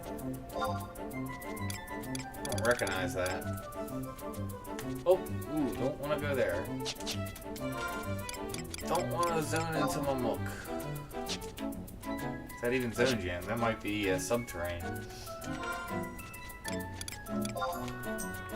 Don't don't remember this, and yeah, that's nothing special. Pulse.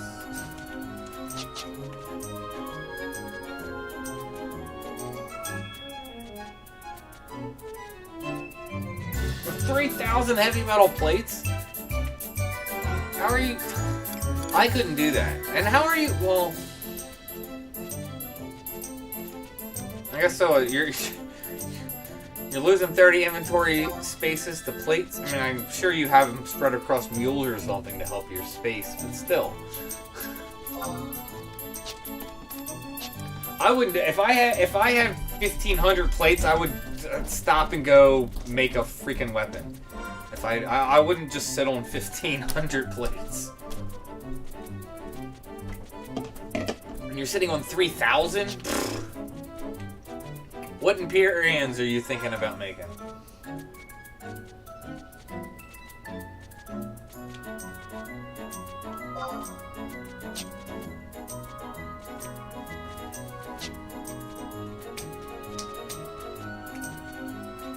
I mean, that's 2 Empyreans right there, just from... and that's the hardest part, in my opinion.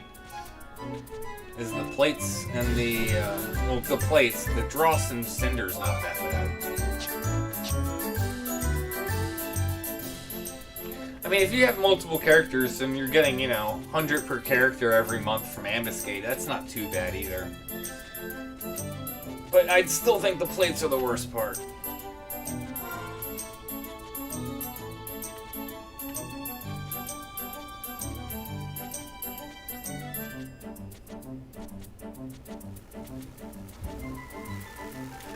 I will have to check it out, considering I would have, if I had to pick one job as my favorite job, it would probably be Ninja. Although I will say this, like I said, I never really liked Blue. I kind of was like, and everyone was all about Blue. Now that I've actually like geared up and playing it, I am very much enjoying it.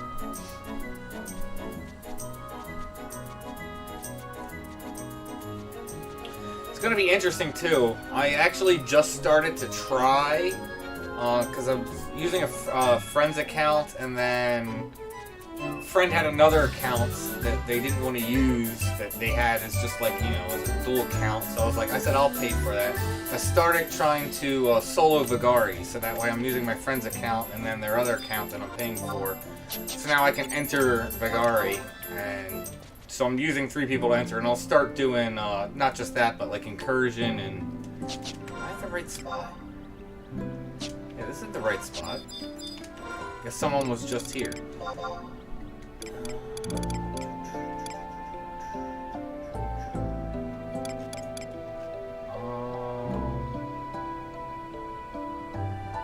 Wait, did I not pick this up? Shit. Alright, well...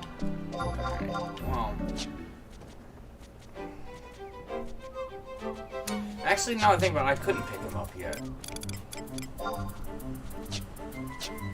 Haven't gotten to the tier 3 yet. Yeah, well, I'll still need to ride over there.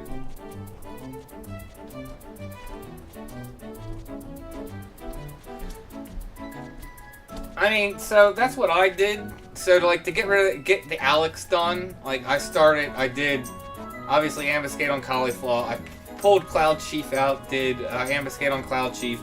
Pulled out another mule and, you know, just spammed seals on like normal, and then just was doing salvage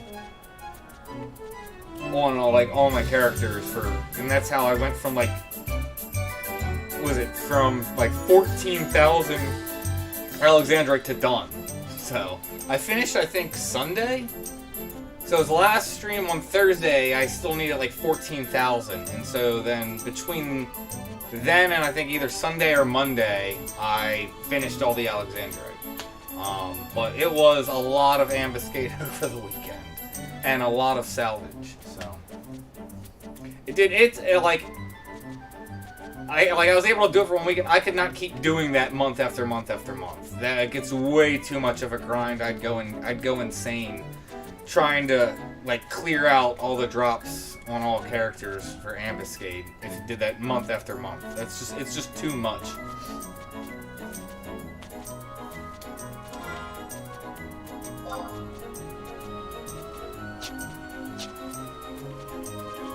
If someone is able to do that, I gotta give kudos to that, because it's like, I don't know how you don't go insane from just that much spam.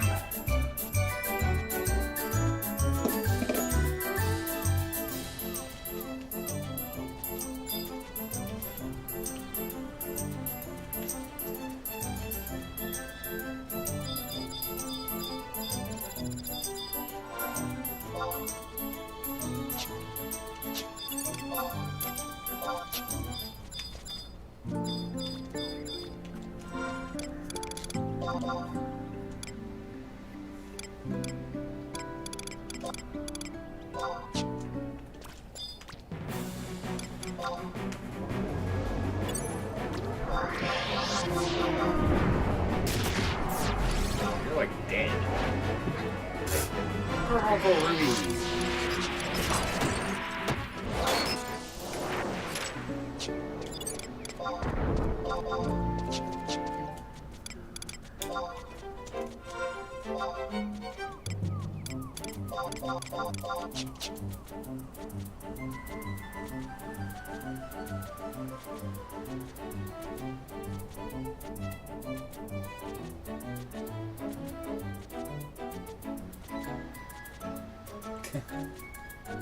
So you're planning on making 5 low-level Empyrean weapons, and then you'll decide which 2 you want to upgrade. If you did that, then you'd be, shut up. Wasting time riding around. Just warp, silly.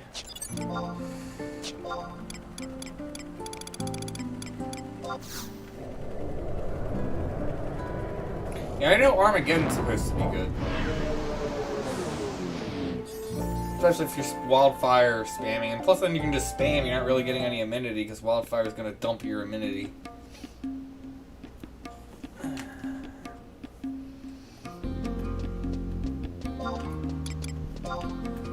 Alright, let me look at my spreadsheet. I'm like spacing out what I need now.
So many of these.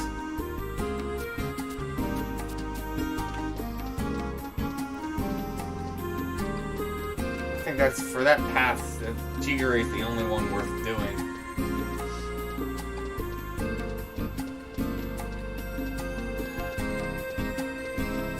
I guess if you were on Thief and you don't mind picking, you could always pick the gate and then you could do the other two, since they're close to each other. Also, it's not too bad if you have the book you can work out there.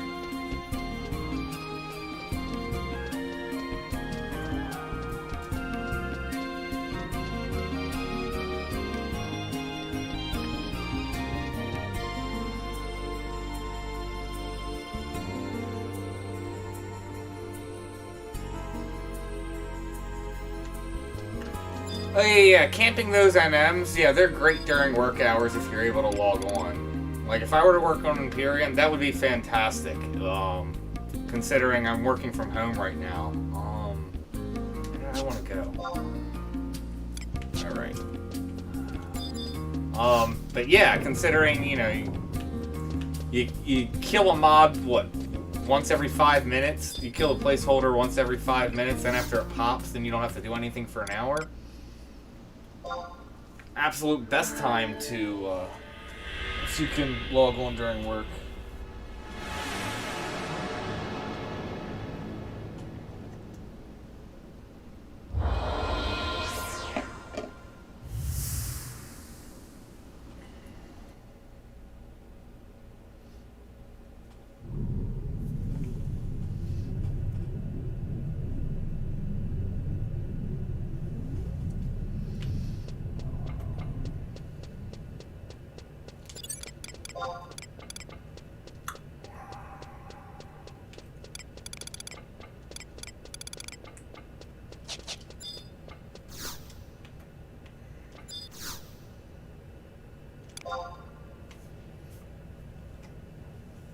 Let's see.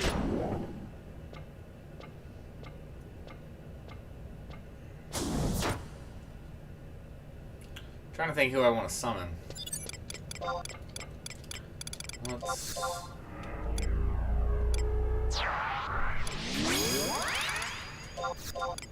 Let's do this.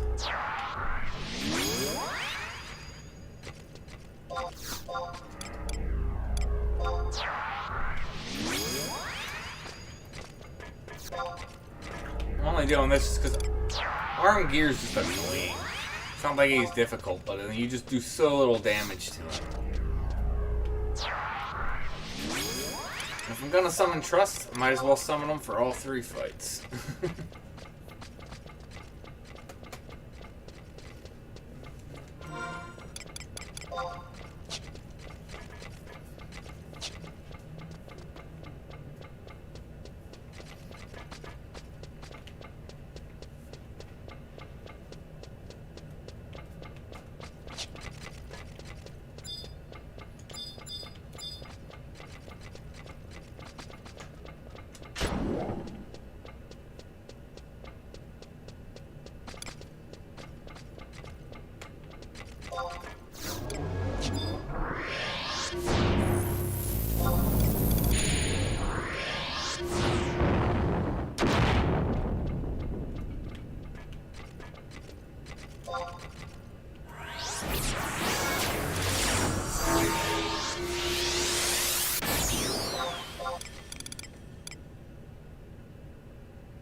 And he actually died pretty quick.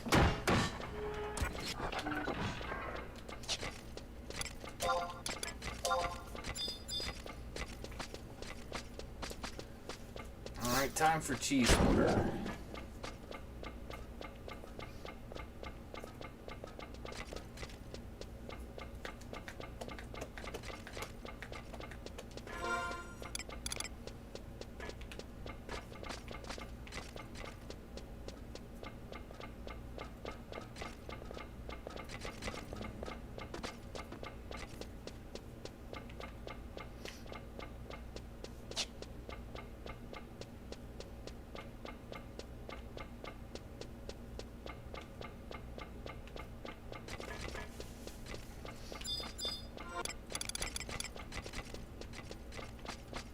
Oh,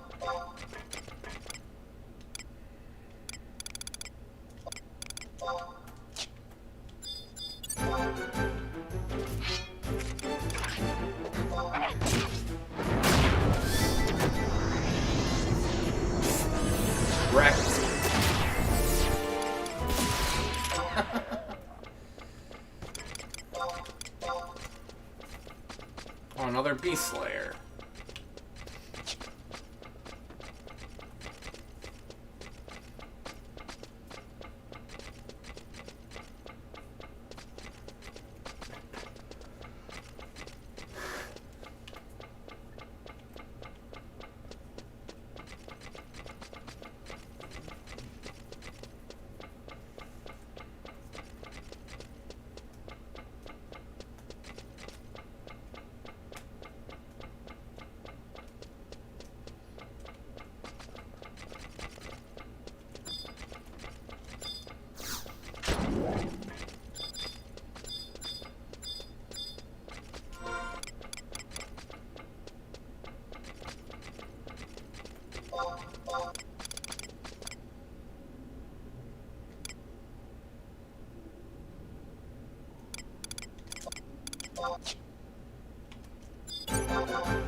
Temporal Crush for defense down.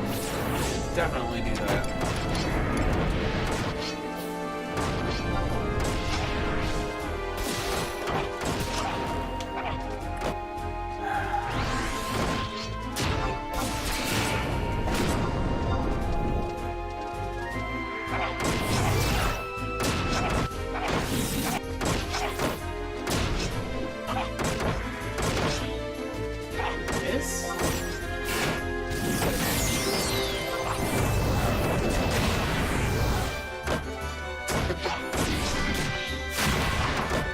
All the fragmentations.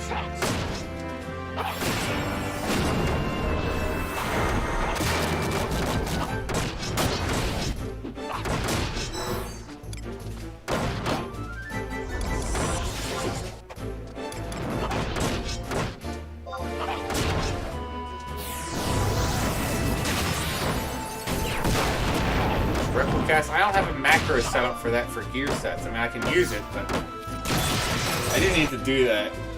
Like, I need to make another. I need to make a set for extraction. I should make one for Replicast.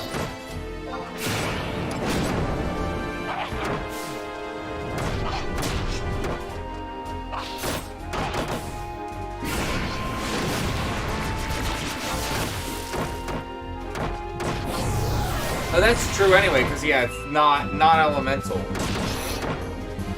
So yeah. Do more damage. Didn't even think about that. Good call.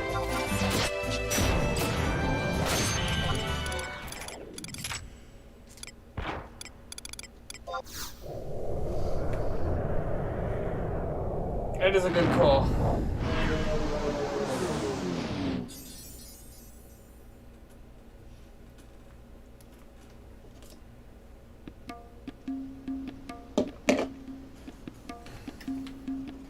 I always forget that. It's like, because typically I'm like, Requicast doesn't do as much as my other weapon skills.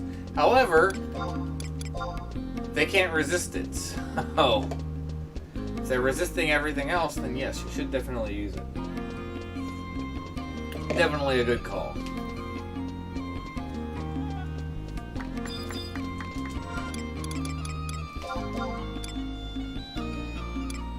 We got the ugly yellow boots. They're pretty actually nice for back in the day.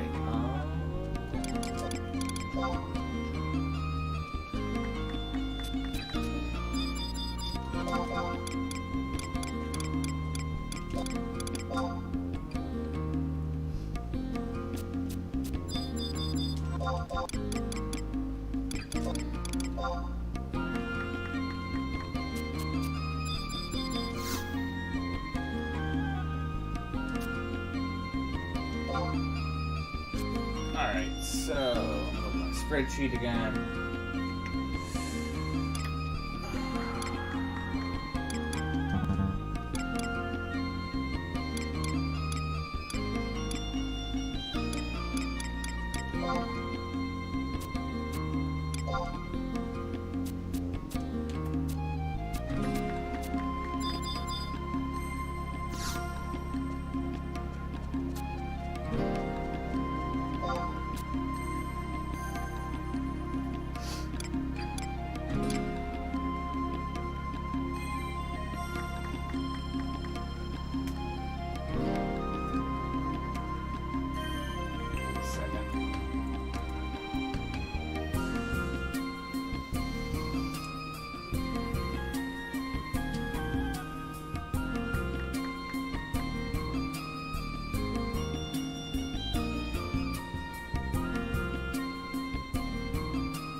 I don't want to go back out to Waja Woodlands without the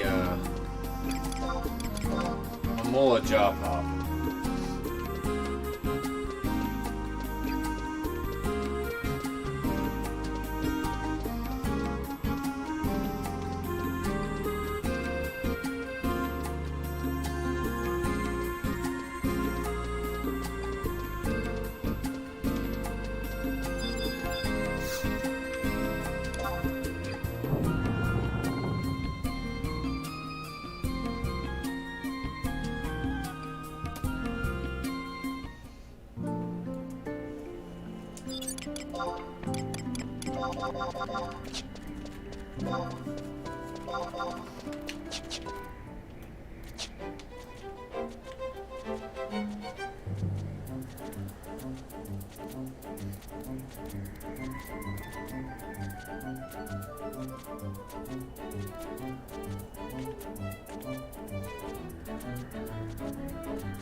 Is that the wrong? Yeah, that's for the tier 3. What is it?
cycle one more time.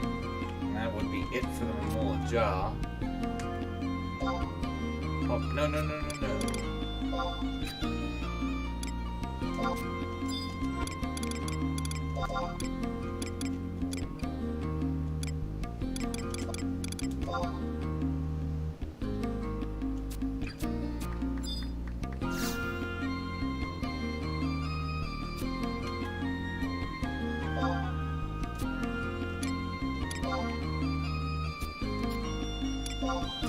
So once he's done, that's another pop.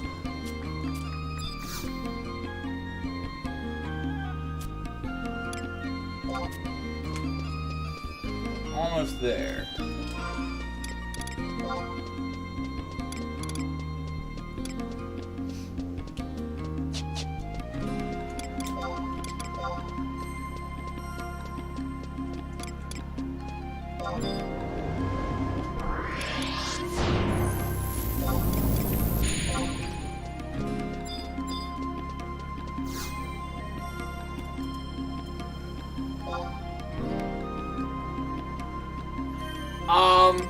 So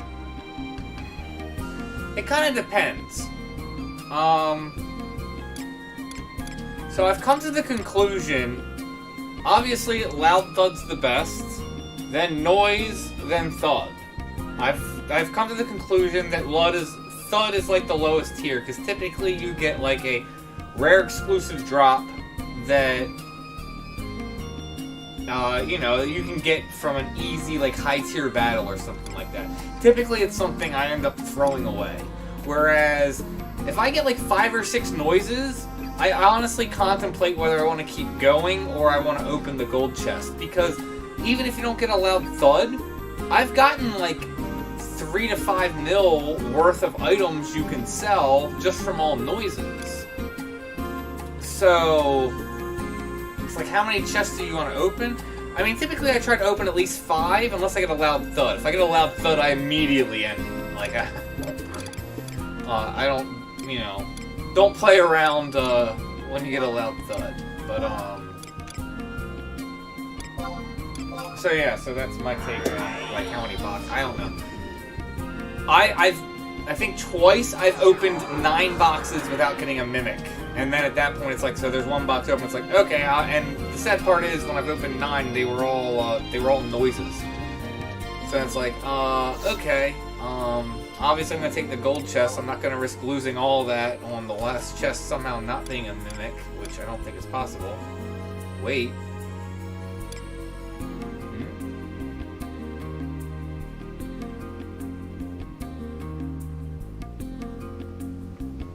Let me give you Tizona, welcome, postpone, congratulations, in game. Oh, okay.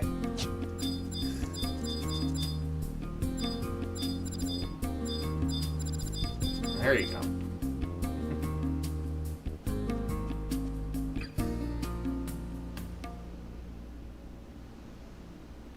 With your afterglow, Tizona. Oh, thanks.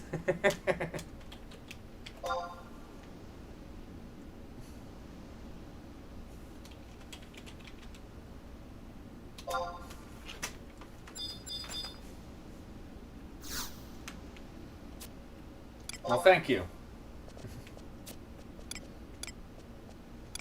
But yeah, so that's like how I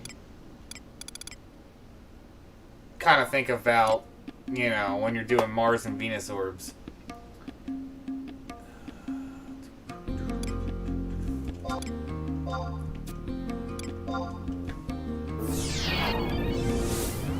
So I know typically people are like, oh, it's just noise. The thing is, noise, like I said, gives you, it might give you bags just for, like, augment items. But even those can be worth money. Like, fernstones are worth decent money. So,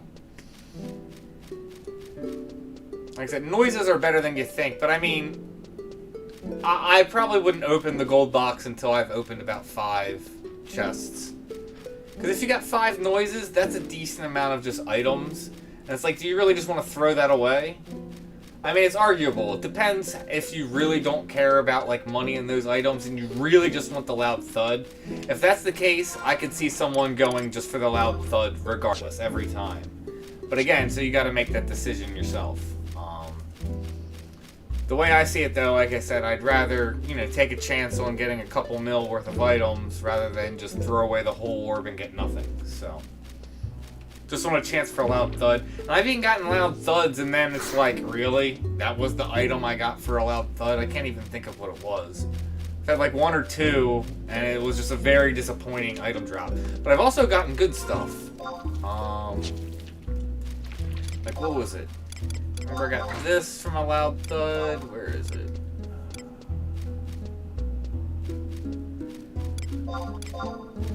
Yeah, the Regal Captain Gloves. Got that from Loud Thud. I'm trying to think something else that I got from Loud Thud that was really good.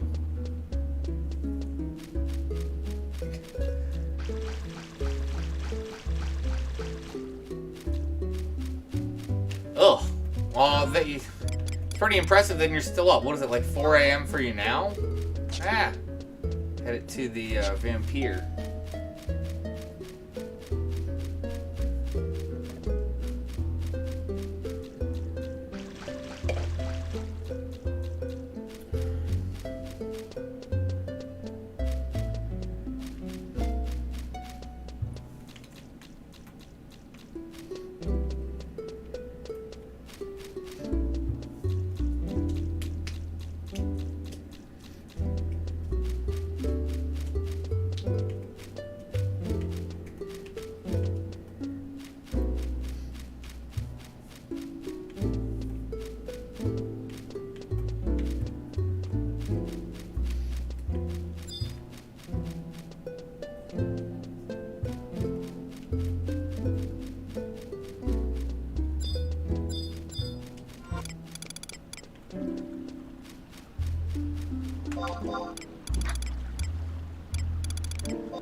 Ugh. I don't know, 5.5 hours of sleep? I can't do that. I would be a zombie. I did that the other day for work. I couldn't sleep the other night. Like, I was up until 3 a.m. Just couldn't fall asleep. Finally fell asleep probably about 3. And then I had to wake up for work at 8. And I was just, like, here with, like, my work laptop just kind of like, Looks like that till probably about, like, noon.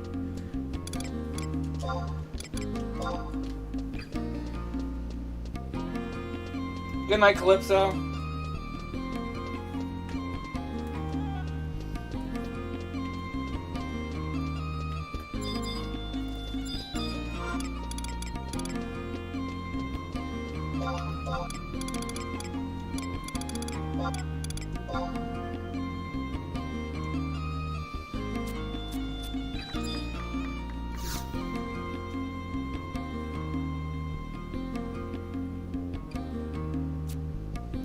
Yeah.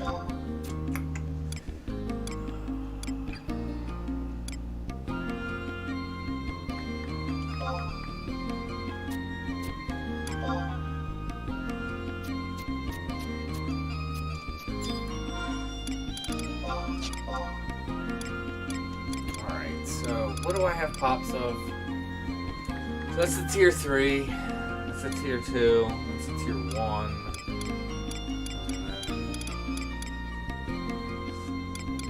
Let me pick up another cheese hoarder and go knock out all 6 of those.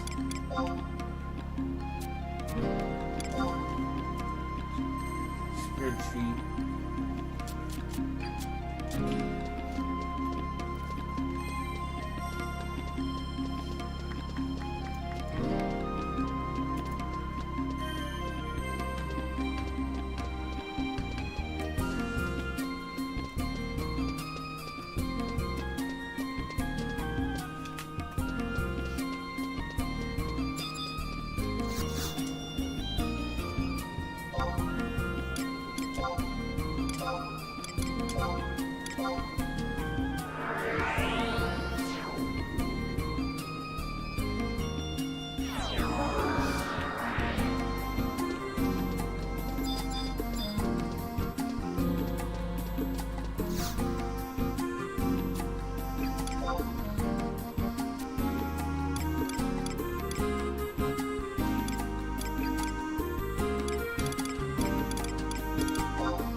getting there.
I don't remember that in them.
Healed him.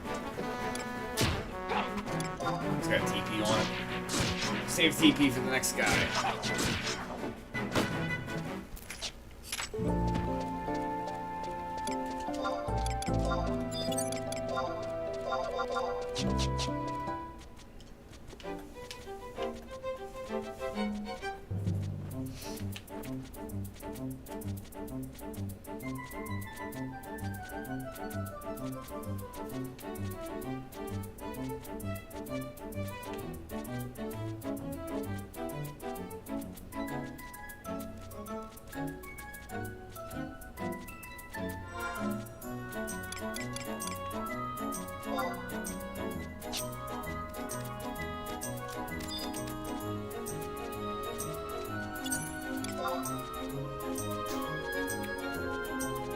Curious. Like I said, most like 75 NMs. I know and recognize. I do not remember that at all. What does he drop?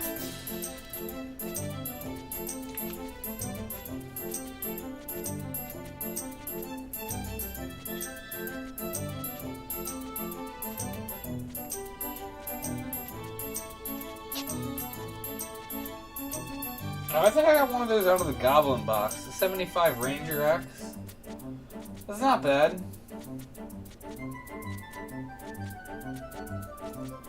I still don't remember the NM.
Him.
Getting there. So don't I have a cheese order problem?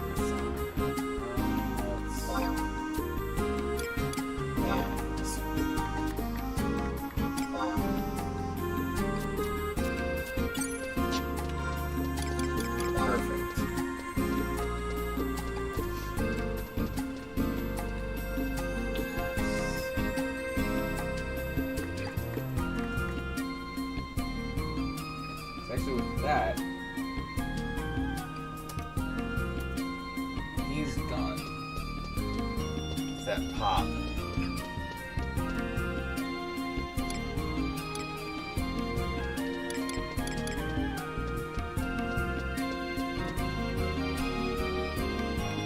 Yeah, let's do that. Let's do exactly what we just did again, because that's going to be the last time I get to do that. Do that loop.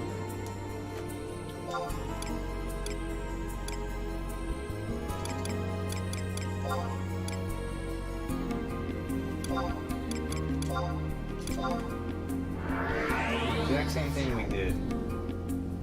Oh, that knocked out.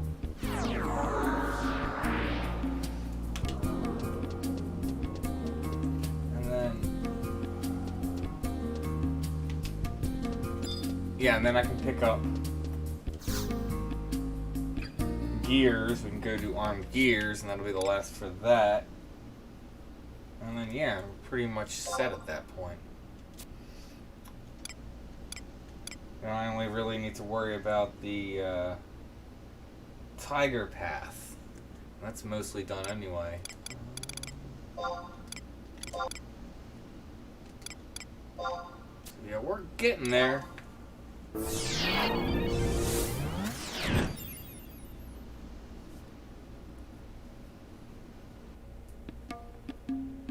just happy that I already got all the Cerberus pops I need for the trials.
Caught there last time too.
my macro screwed up because, yeah, feet weren't equipped when Mighty Guard went off. Or maybe feet weren't equipped when it was a diffusion? No. Because it should be when the cast goes off. Huh. This Mighty Guard should not be at 3 minutes at this point.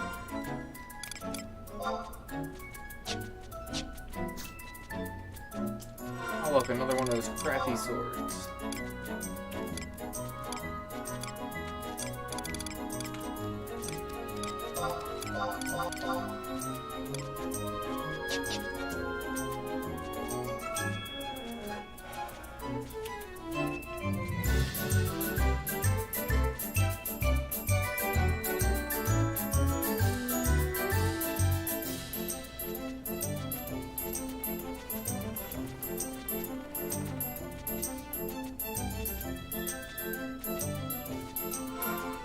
Going the right way? No, I'm not. I was like, this doesn't seem right.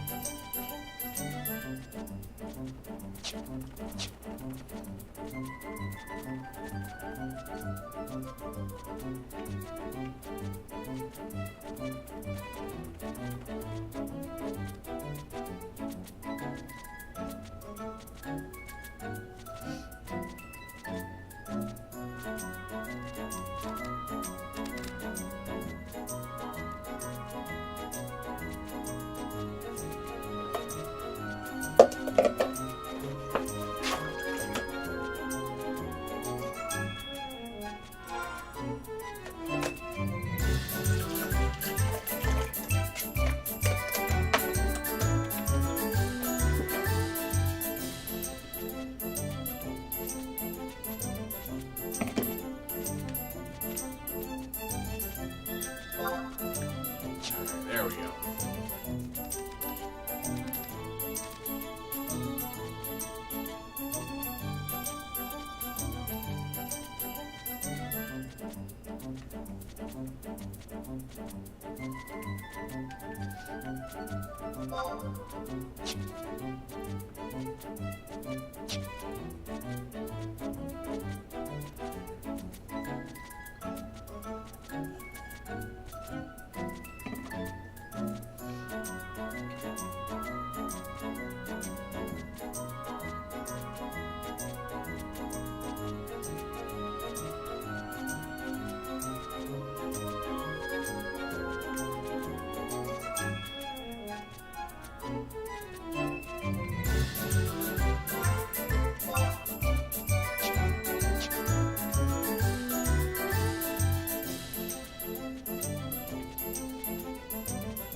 Mighty Guard's already off.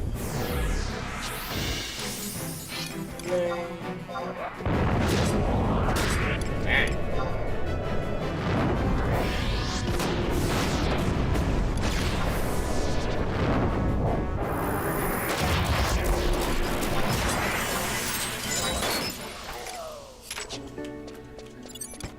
Dude, you got wrecked. Man, good drops.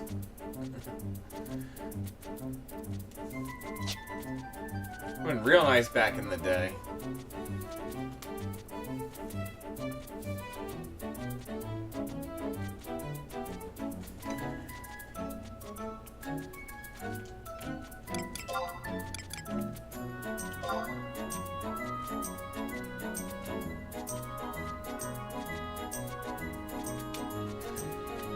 thankfully, this is the last time I'm gonna have to come out here and do this loop, because this is just so much running around this set, considering how big it is.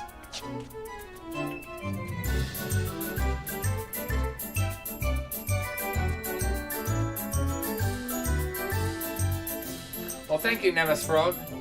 I appreciate that.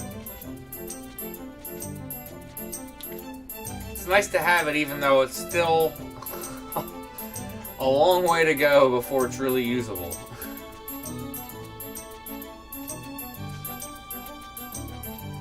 Hoping to knock out all the kill trials this weekend. We'll see how that goes.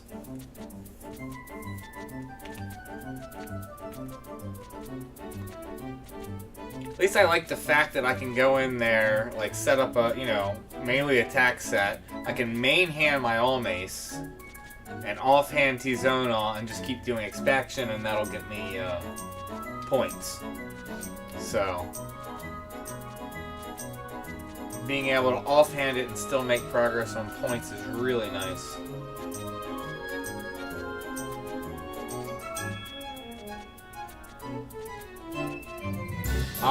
Only on Azure, I would say. Because I disagree with your, like I said, on Azure, yes. If you're not on Azure, bots aren't really too much of a problem. Well, sometimes bots can be fun. It can be fun to MBK them.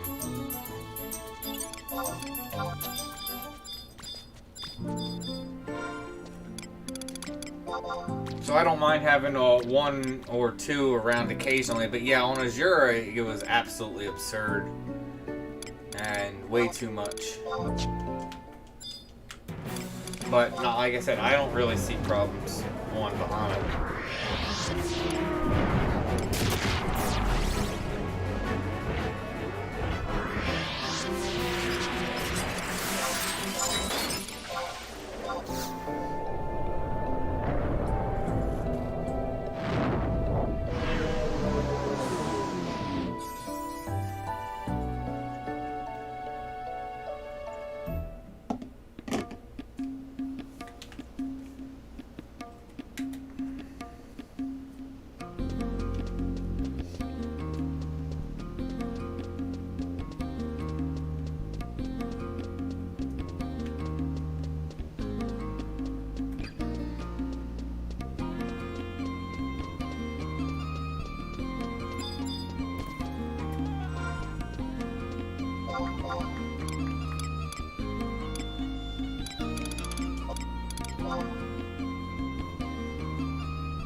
But yeah, I do wish SC would do something about bots.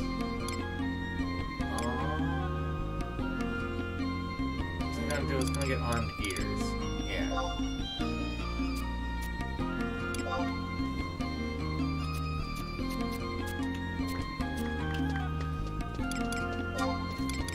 So yeah, I just need a Dia, and then I am done Tenant's Path. I have all the pops I need for him.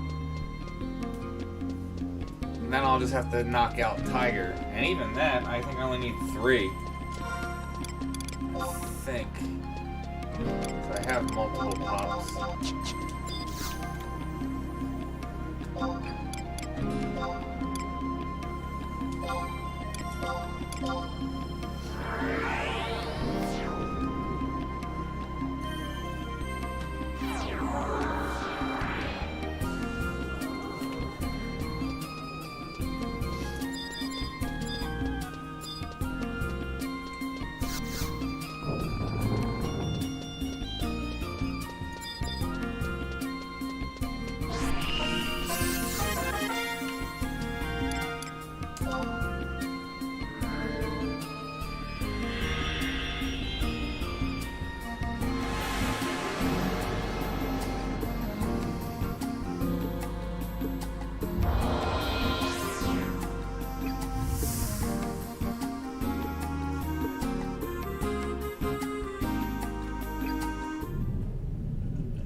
Alright.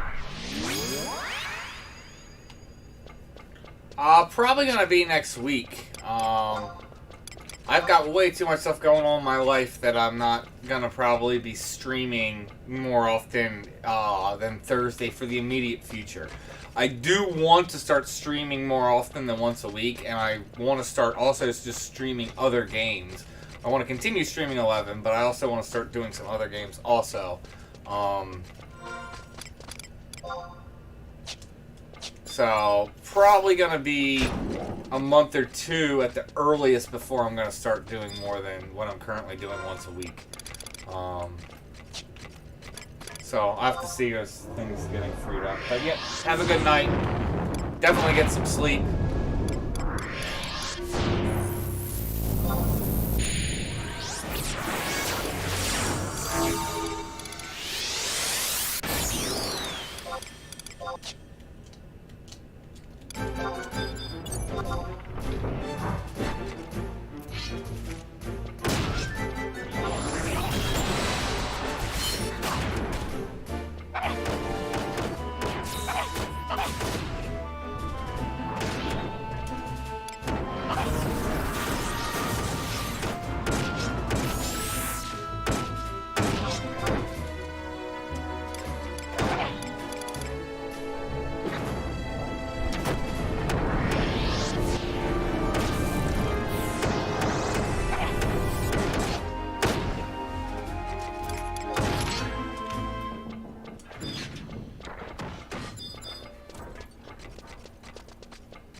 Have a good night. See you then.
Owned.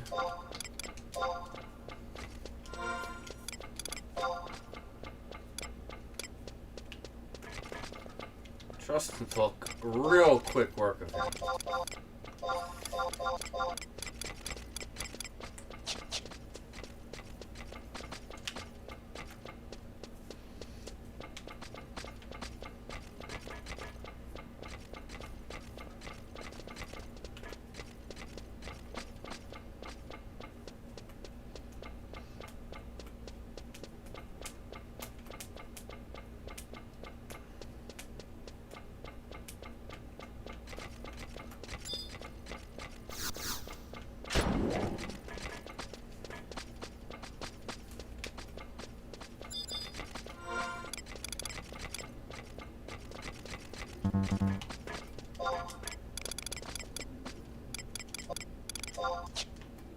Alright, last on gear pop I have to do.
So what is that? So I need 7 more tier 3s to be done, with having, what? 3 of them ready to go at this point.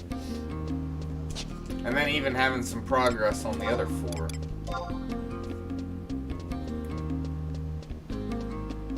So yeah, what time is it? It's probably like 11 now? Yeah, a little after 11. I'll finish this tonight. Which will be nice to have Zenny done. Ah.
Wait a second.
That's what we'll be doing.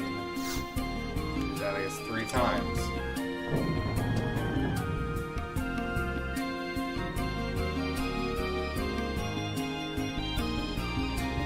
Yeah, so let's see.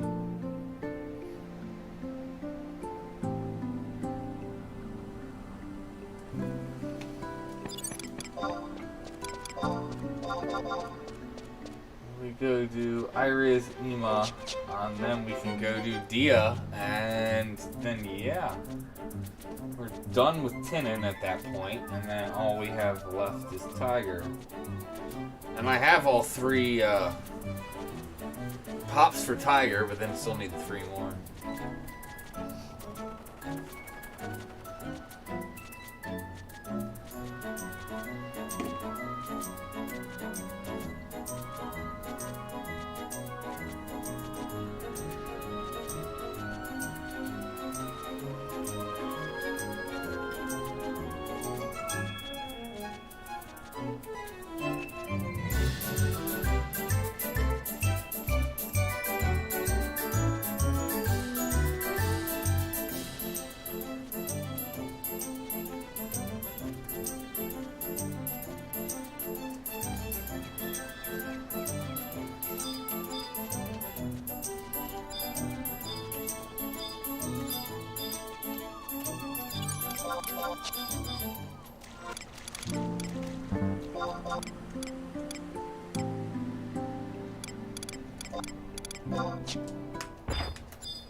Interesting.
Huh. Truck 2 of whatever that is?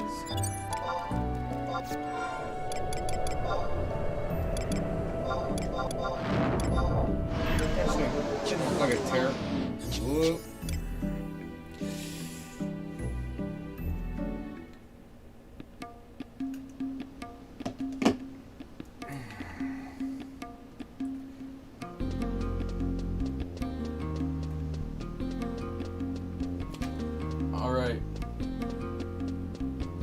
Hi, Force Stealer. Welcome to the stream. Hope you're having a good night.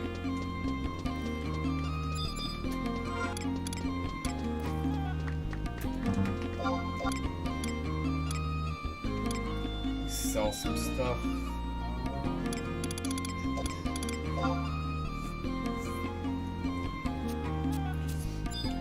Let me double check, but that should be the tin and pop.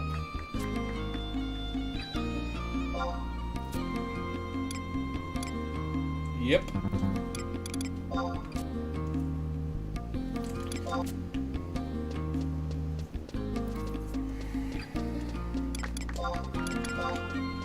Alright, so tin's done. So all I need is Tiger at this point.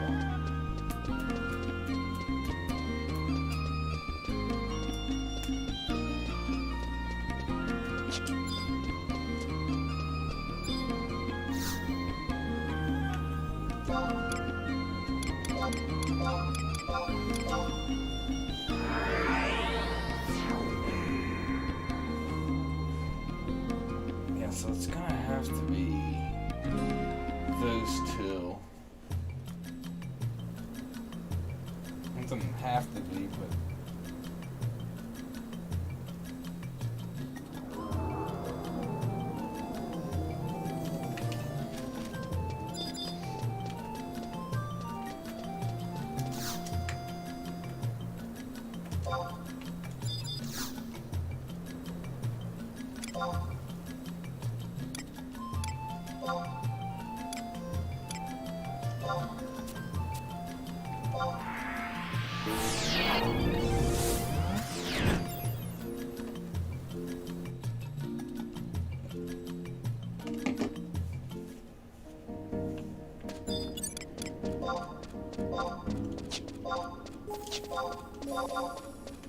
let's see if Chimera is actually up.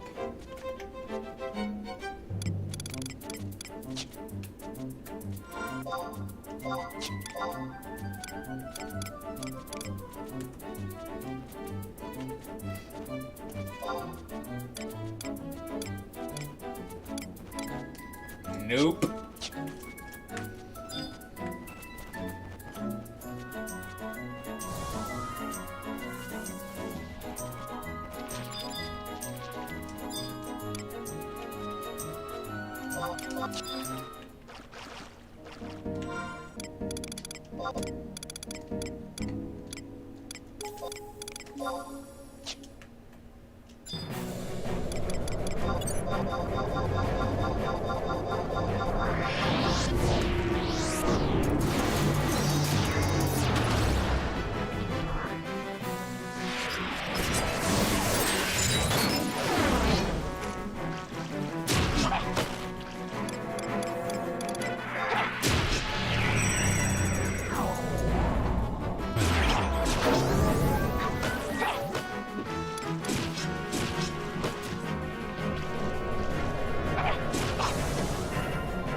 I mean, the thing about the new storyline was that it's the Voracious Resurgence.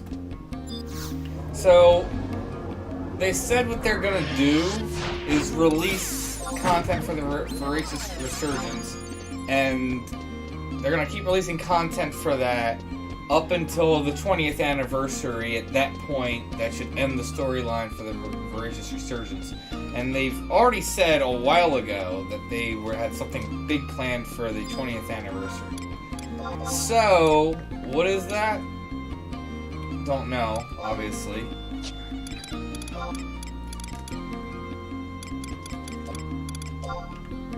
So so far in terms of to actually answer your question now, since I'm talking about other stuff, like, there's just not a lot out yet. I mean, you probably have, what, a total of, like, 5 missions? And if you've done missions in 11, you know how they are. Like, it's like one mission's just getting a cutscene, and then this, you know, like, so far we haven't had any BCNMs. You only really have, is only the 2 fights? But, it's definitely interesting. I can get into potential spoilers. I mean, there's not really anything that's spoiler as of yet. However, if you want, I can not say anything about what I think is going on with the story for the new story content. If you don't mind potential spoilers, I mean, obviously it's not going to be a spoiler if I'm wrong. But I'm pretty sure I'm spot on with what I'm thinking is going on. So, if you want, I can say. Otherwise, don't mind keeping it quiet.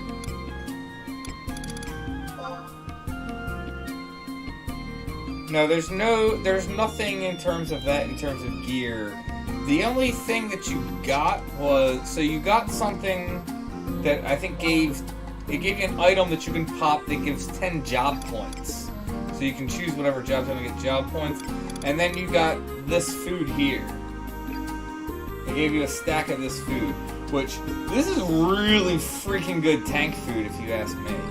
I mean, it has everything you'd want as a tank. HP, Vit Mind, accuracy, defense, and amenity. Like, but, no new gear from the storyline, at least as of yet. I'm sure they'll do it at some point.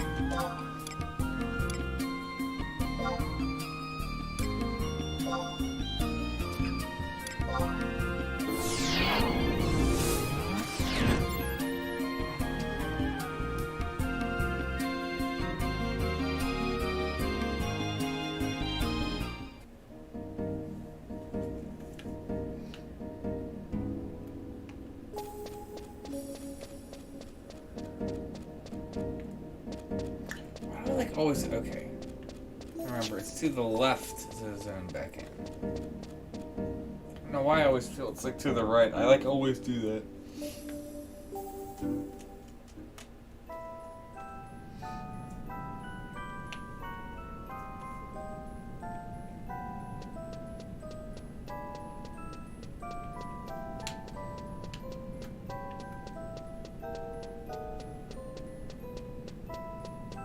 I'm on Bahamut.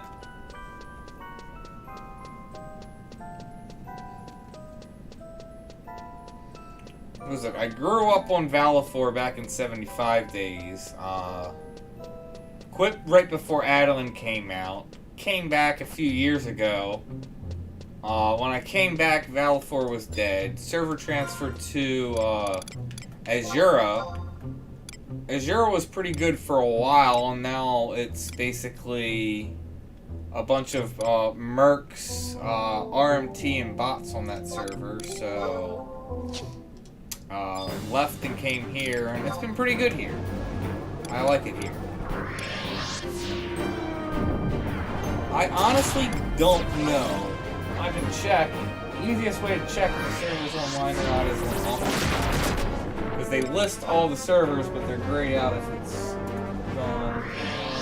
Yes, it is still around. It is still one of the active servers.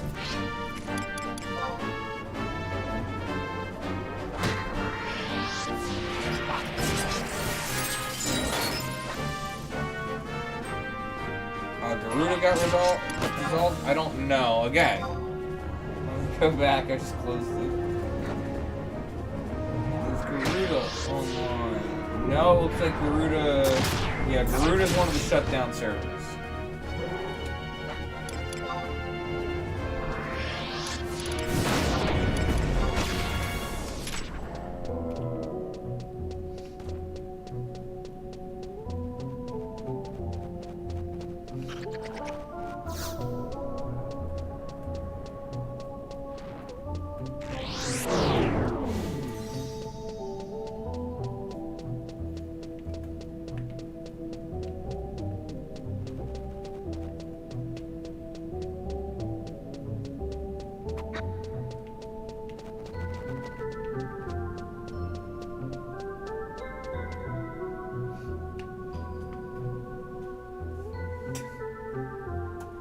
I mean, the best thing that you can do is just go to FFXI.com, so FinalFantasyAuctionhouse.com, and at the very top left, it should probably say like Azura, just because it starts with an A. If you just click the drop-down box, you'll see all the top servers are the ones that are active, and then it'll literally say inactive, and then you can scroll down and see all the inactive ones.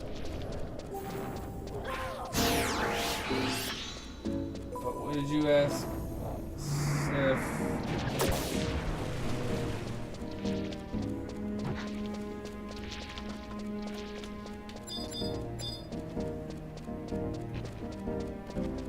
No, that one's offline too.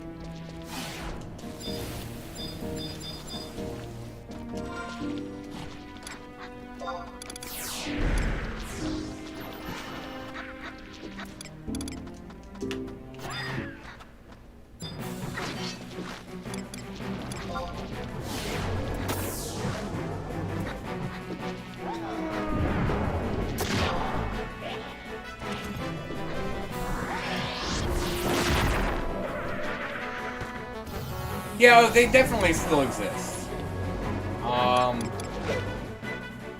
SE hasn't really deleted anything. I know they've talked about it before, but I've not seen anyone's account get deleted. You can definitely, as long as you still have, like, know your POL ID and everything, you can access your account. Like, and your account's not gone, I promise.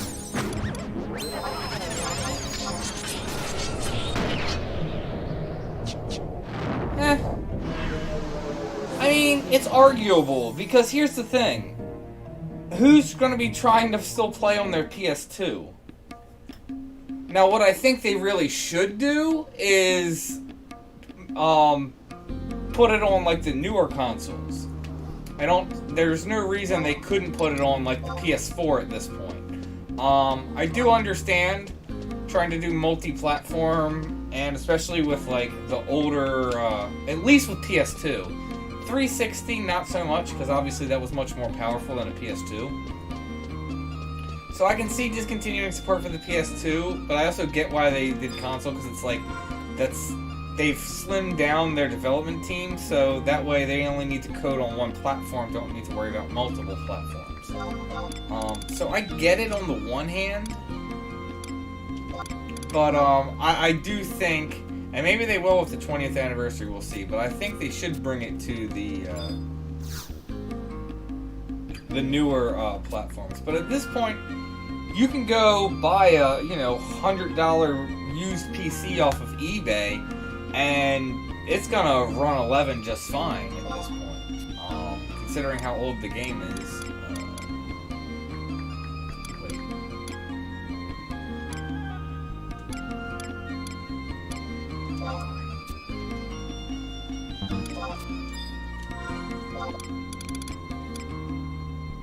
I turn in everything, so that's the last thing I need to do is trek back out to wherever and then not get the drop because I already have it.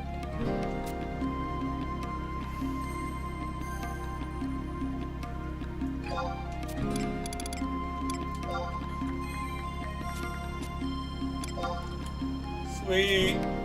So yeah, I only need to get one more Tiger Pop and I'm done doing Zenny stuff. So then just need to grind out trials.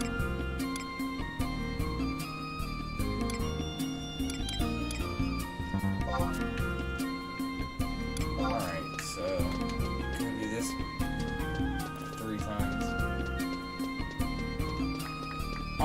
So from I've never done it, but from my understanding, you would just need a big enough hard drive, so basically you would install 11 3 times in different directories. So after you have it installed on 3 different directories, you then would log into each one individually, and then you can like alt-tab between them, is my understanding of it. I've never multi-boxed on the same PC, but, I mean, I remember people doing that back in 75 days, and I believe, like I said, that's still the case on which you would, how you would go about doing it. Does War get Spinning Slash? I don't think so. However, they've added weapons in there. I believe there is a weapon that I know War can equip that I believe gives that you can then do Spinning Slash. So there's that. I mean, let me look. They might get it, but I know they would get Ground Strike, so.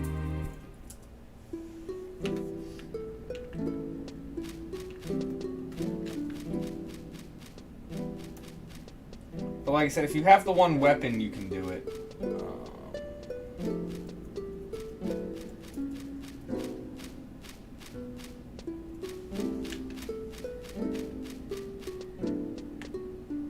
Yeah, it's Rune Dark Knight Paladin only, just for innately, but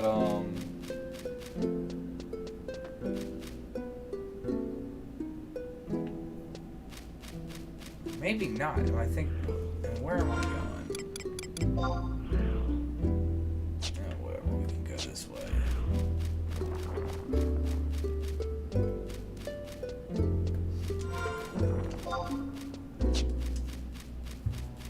What's the weapon I was thinking of then?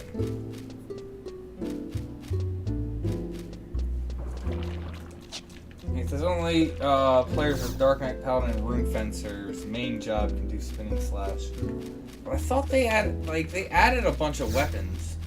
Like, I know there's a weapon like that, like anyone that can equip it can do Swift Blade. I thought they did one for Spinning Slash, but maybe not. Could be mistaken for that.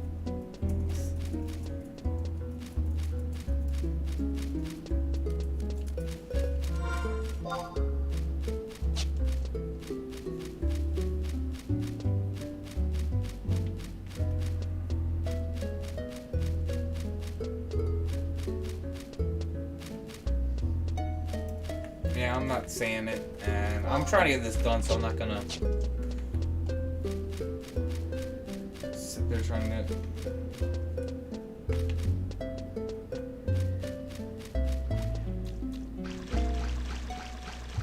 Well, technically, any third-party program, so anything like Window or anything like that is against the terms of service, but.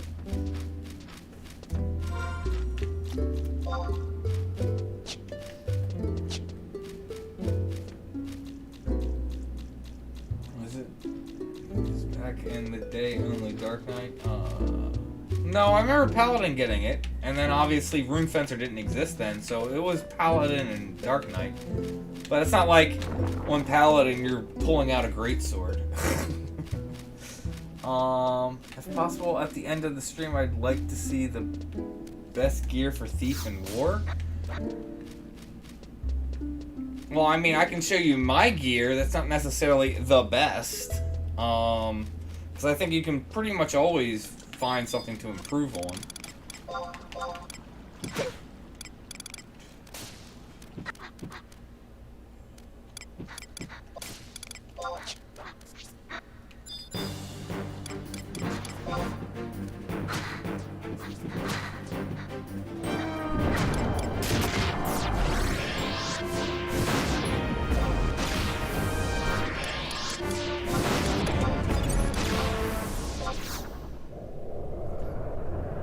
Got both rings.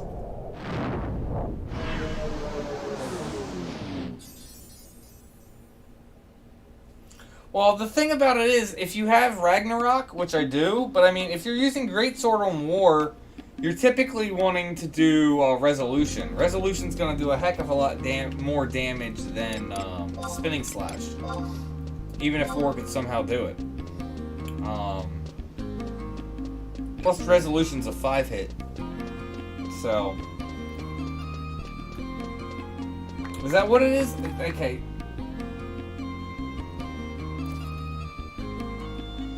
So then I was right if what you're saying was it Bellium Sword?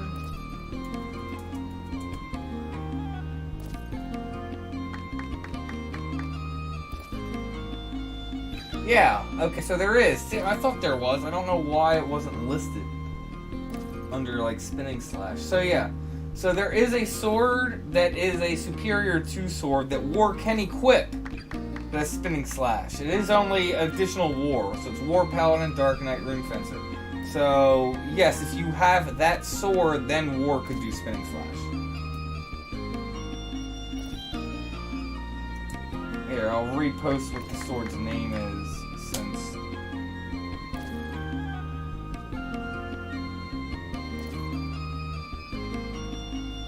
since the person who posted that was posted that in Twitch chat, but thank you. Didn't find it with a quick search. I could have sworn there was a weapon, so it's making me starting to think I was wrong, but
hey, everyone's got to start somewhere, so no, I wouldn't laugh at you here. Like, I understand everyone needs to start at some place.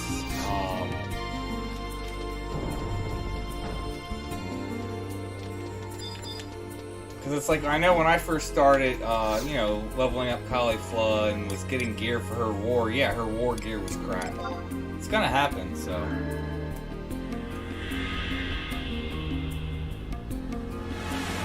Oh, so if you were top end 7 years ago, yeah, that's nothing to laugh about. I do understand obviously it's not going to be good now, considering, you know, higher item level and everything.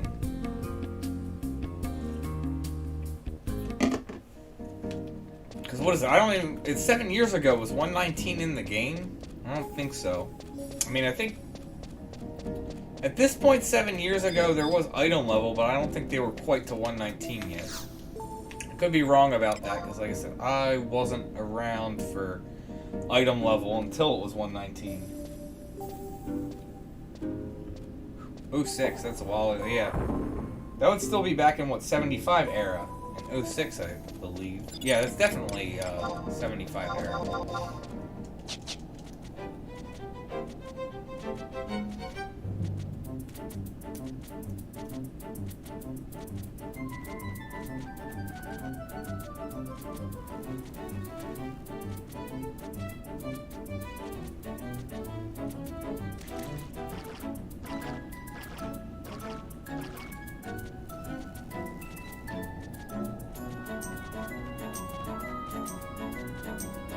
Good old Love Torque.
that cycle 2 more times, then just go kill the tier 3s, and then we're done.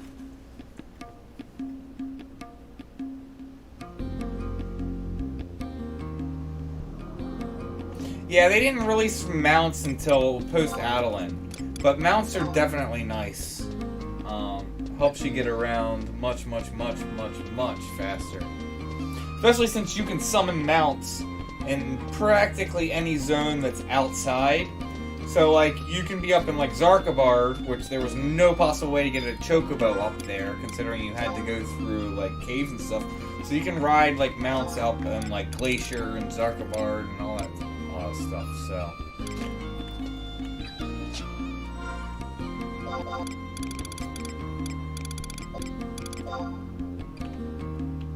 Shouldn't have bothered coming over here yet. Should have gone and done Chigure first, but oh well.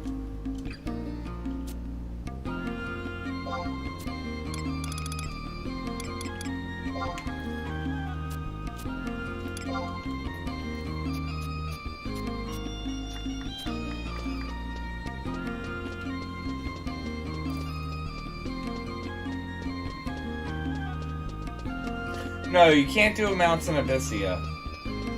That is correct. I think they didn't do that just because you have the conflux to work around. It can get annoying. Trust me, there's times where I'm in Abyssea and I'm like, okay, let me blow up my mounts, and then I'm like, and I gotta hoof it.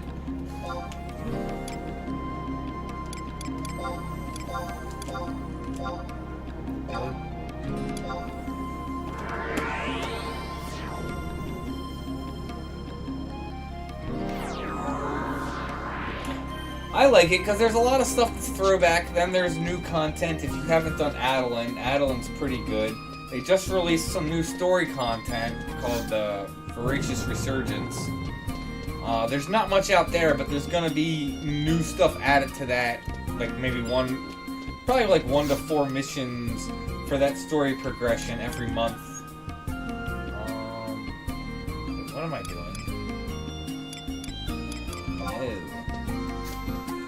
Go to Chigure again.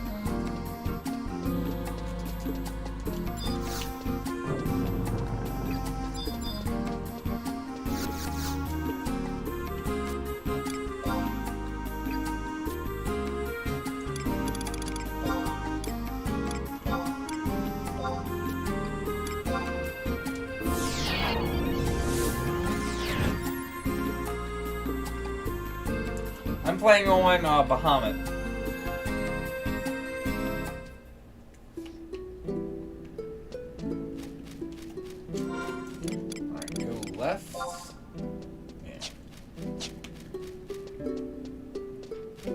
That one straight before, but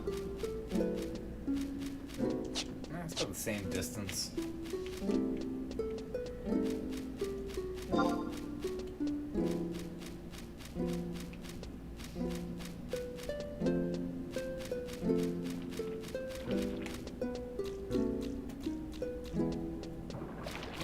I am on Bahamut.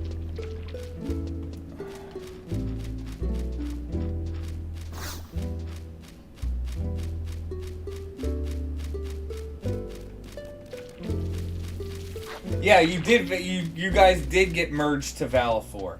I remember when Kujata got merged to Valifor, because Valifor was my that was my home server. That's where I like grew up in, on 75 days. Was Valifor, so I remember when that merger happened.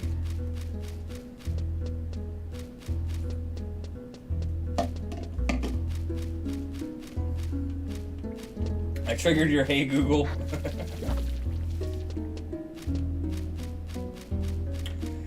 Yeah. I mean, Azure is by far the most populated server, but obviously being on the most populated server comes with quite a few issues. And I just don't like all like the mercs and everything on there, which is why I left. So, like I said, I grew up on Valifor. Right before Adeline released, I quit. And then I came back a few years ago. Obviously, I came back on Valifor, was on Valifor, and Valifor was mostly dead. So I ended up server transferring to Azura, when I first server transferred to Azure, it was pretty nice because there was just a lot of people, and most of the time there was always like shout contents. Now on Azure, there's nothing but, you know, shouts for, you know, buying and selling crap and everything, and RMT and bots. So that's why I decided to leave, and yeah, now I'm on Bahamut, and I definitely like it here. So like it here so far.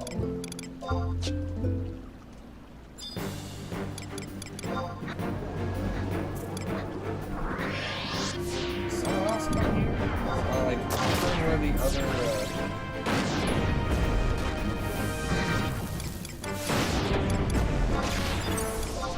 the other Chigos are.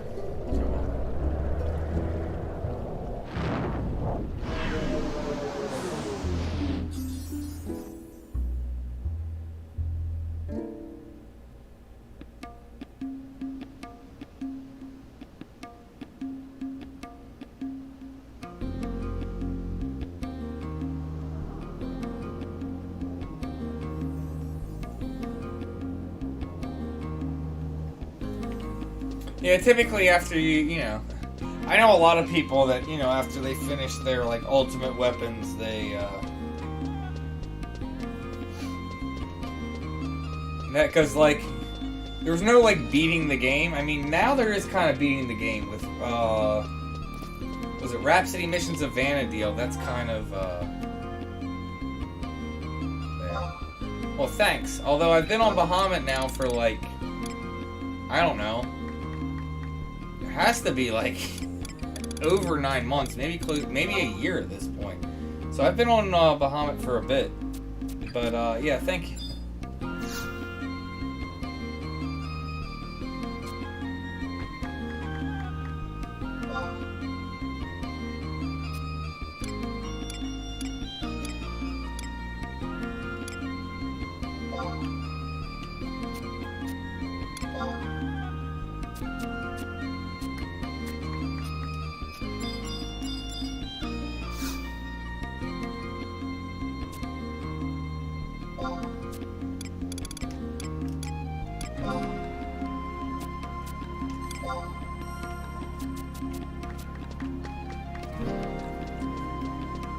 Alright guys, almost there.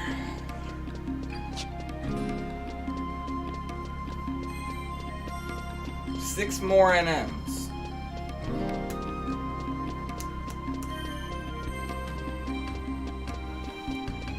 Nice.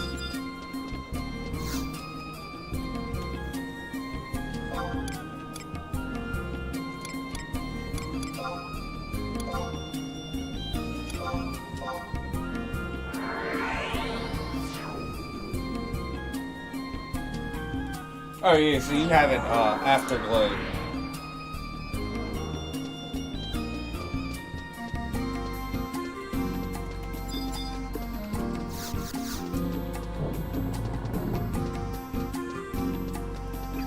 Bastock is Mythic upgrade. I think it's Bastock.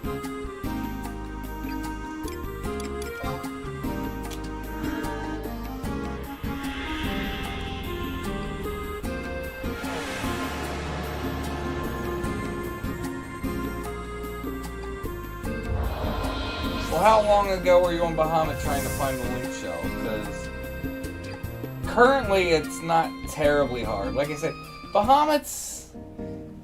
The only thing is I'm slightly worried about Bahamut because there's definitely been a lot of people influxing. And it's not too bad now, but I can see it starting to get to the point where it's starting to fall into, you know,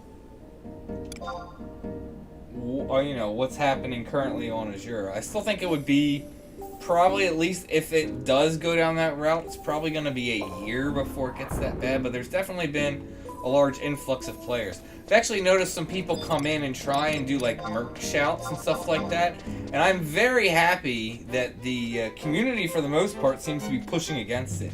Like someone will come in and start merc shouting and other people will be like, go back to Azure, no one wants you here and everything.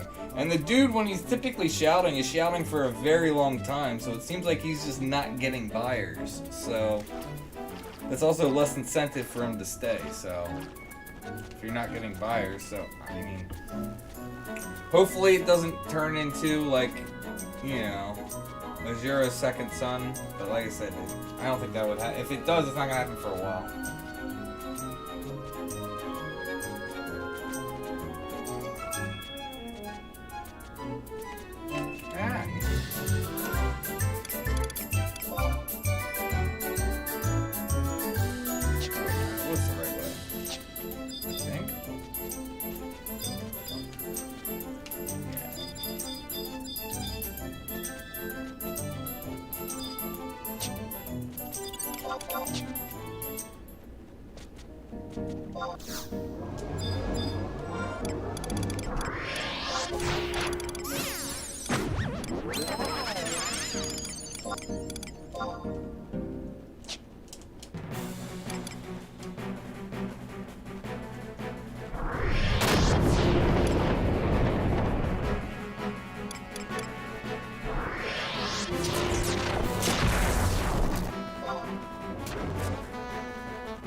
I don't know, at this point, like I said, I don't think it would be too difficult to get a shell.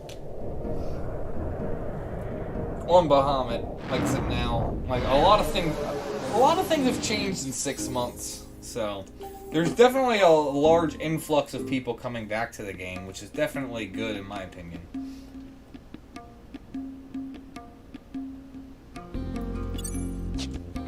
Although when you start having more people, it does bring with it also the bad, because then typically it's like, oh, a lot more people are playing, then, you know, the guild sellers start coming in, so.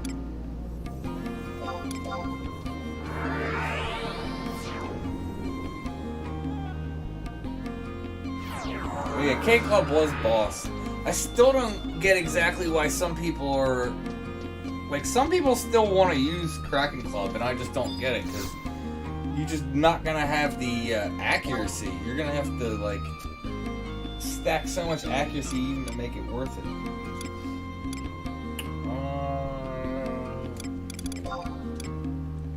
Going to do the last Chigure I need.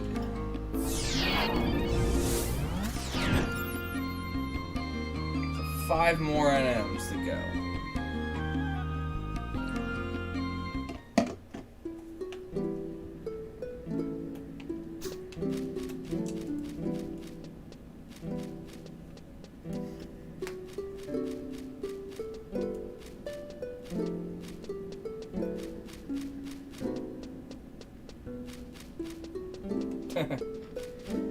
I'm making a Tizona. I mean, it's technically already made, but to get it to 119, you gotta do trials, and that requires ZNMs, and it requires item drops from Pandemonium Warden, which is what I'm doing this for. At this point, I'm just working on the Pandemonium Warden pops. So, like you can see, I just finished this tonight, so. But now, like I said, I gotta do the upgrade process, so. That's kind of what this everything I'm doing here for is, to help that upgrade process.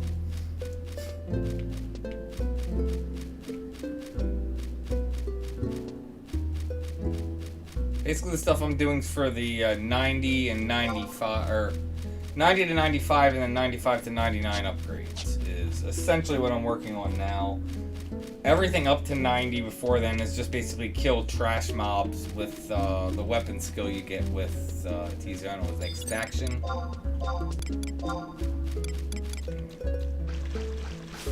Or Expiation?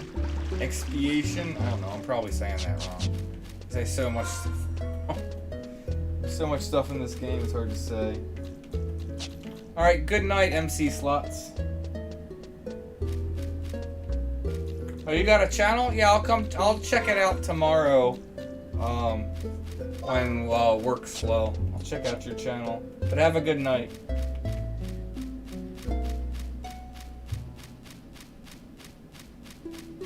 Yeah, if you did the 10K Betsu, then yeah, you have Afterglow. You had 3 PS2s in your basement to triple box? Wow.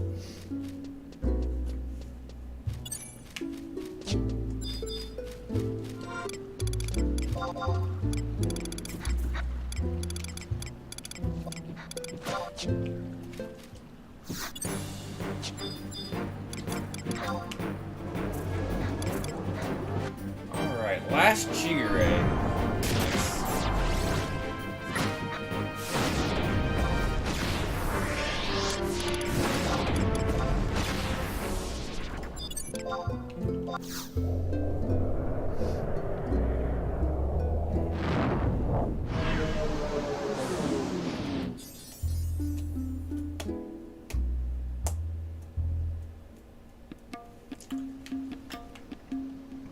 Alright, 4 to go.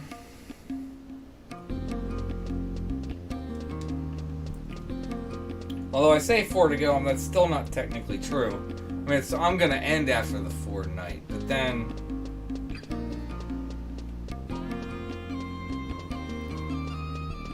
I still have 12 more. I got to kill the tier 3, the tier 3s 3 times, and then kill Pandemonium Warden 3 times.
Now, it sounds insane. 3 TVs, 3 controllers, 3 keyboards. That does sound insane.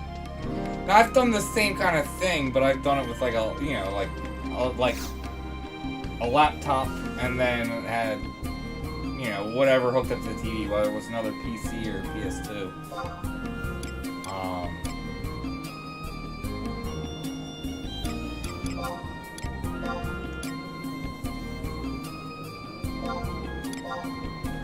Didn't have like 3 PS2s, each with hard drives, and yeah, that does sound insane.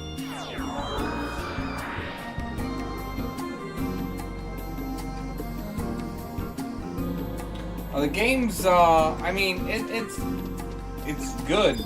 I mean, I don't know how to explain it. I enjoy the game. It's changed a lot, because like melee jobs can now hit with support, can hit the delay cap, so pretty much every melee job can just be like swinging non-stop, doing damage. Like I said, it's the core game is still there from what was there in 75 days. Just everything is sped up. I will say this: there was something about 11 back in 75 days because it was a little bit slower. It gave you more time to kind of chat and coordinate with your group. Nowadays, you need to kind of coordinate before you start so everyone's on the same page, and then you just go in there and smash. It's really hard to be communicating mid-fight because of how fast things are moving now. You can obviously do it, but it's not as easy to do. It's also easy to miss chat. That's why it is particularly good to have the 2 chat windows. I don't do the 2 chat windows just because I'm playing on a TV that's, you know, across the room.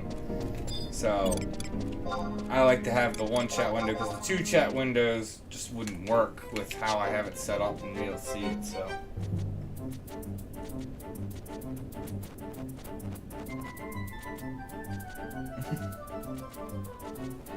No, I have to kind of agree. I think it is one of the best games I've ever played, so. heck, that's why I'm still playing it, enjoying it, and, you know, creating content for people to help them out so they can experience it and enjoy it.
So on cloudchief, my main character, I think my cooking is like 97. I never did hit 100. I honestly should go and get it to like 110 just for the sake of it. But, no, she has no crafts whatsoever. Like, when I originally started doing crafting, I remember on cloudchief, I didn't know that you could only take one craft to 100. So I was like, okay, I'll start with cooking, because I kind of wanted to be like, oh, I'm going to go do all the crafts. And so I started with cooking, saying, oh, it's cheap and get it done, and then I'll do the other ones. And then when I had it to like level 70, I then found out it's like, oh, you can only do one past 100. It's like, oh, okay. Well, so much for crafting.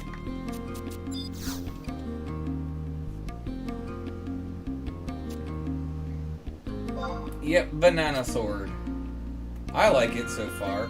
I'm interested to really play with it and see how the MP, you get the MP back and how that works.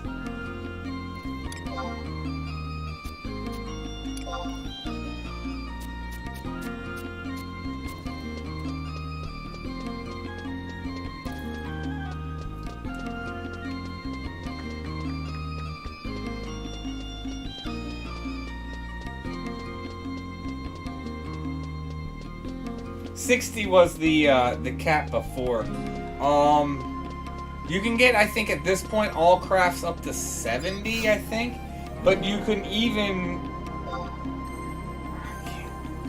I can't remember. There's something you can do. Maybe it's 70's the highest for subcrafts. But I think you could instead say, like, take 2 crafts to 90.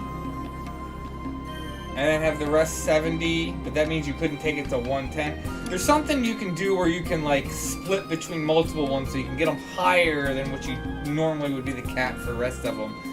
But if you do that, then you can't take, you know, 1 to 110, which is the cap. So...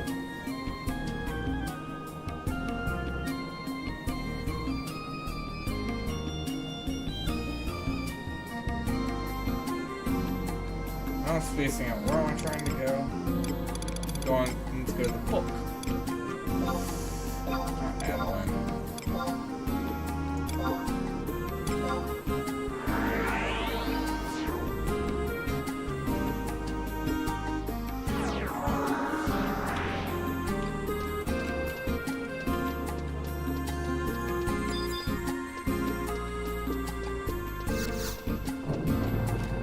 I never really got into crafting. It was just such a huge time sink. Where am I going? I need to go to the book. I even just said that. Spacing out here.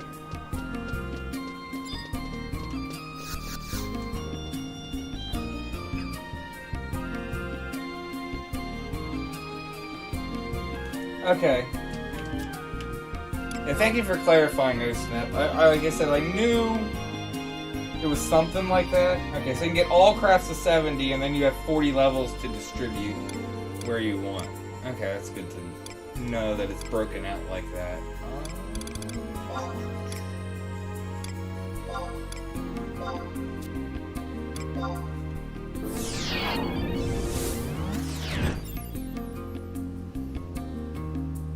Yeah, after you said it the first time, I knew exactly how it was broken out. Like I said, I knew it was something like that, but I didn't know exactly. That's right, go to the left. I wanted to go to the right, but I remember, yeah.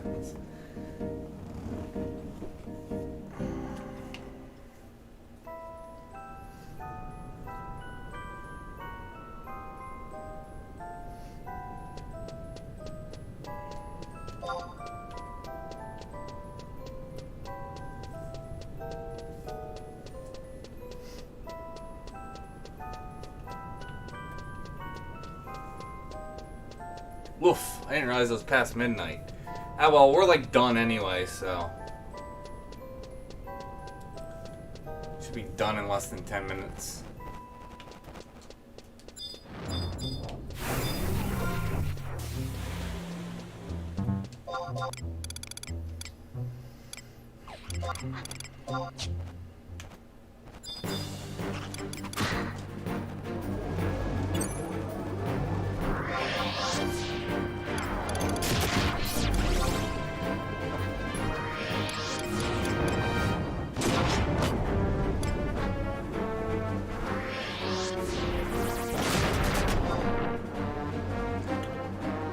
It's more just because I'm trying to get everything done. I just really want to finish the stage, so.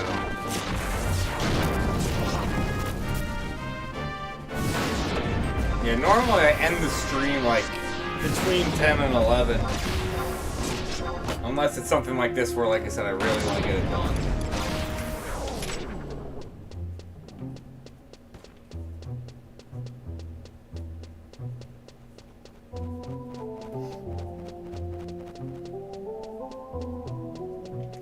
So yeah, tomorrow I'm sure I'll be grinding out trials.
Well, that's cool. Thank you for supporting the channel.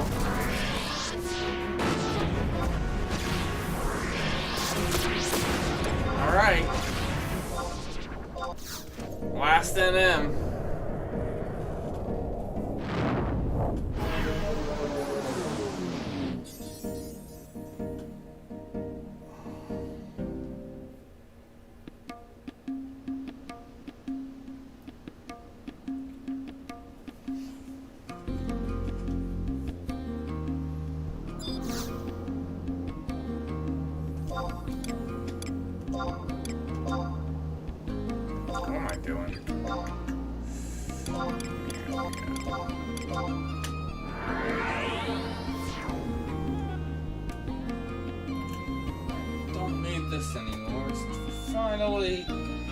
Finally, basically done ZNMs. Running and just like I said, going and taking the tier 4s and Pandemonium Warden, the tier 5.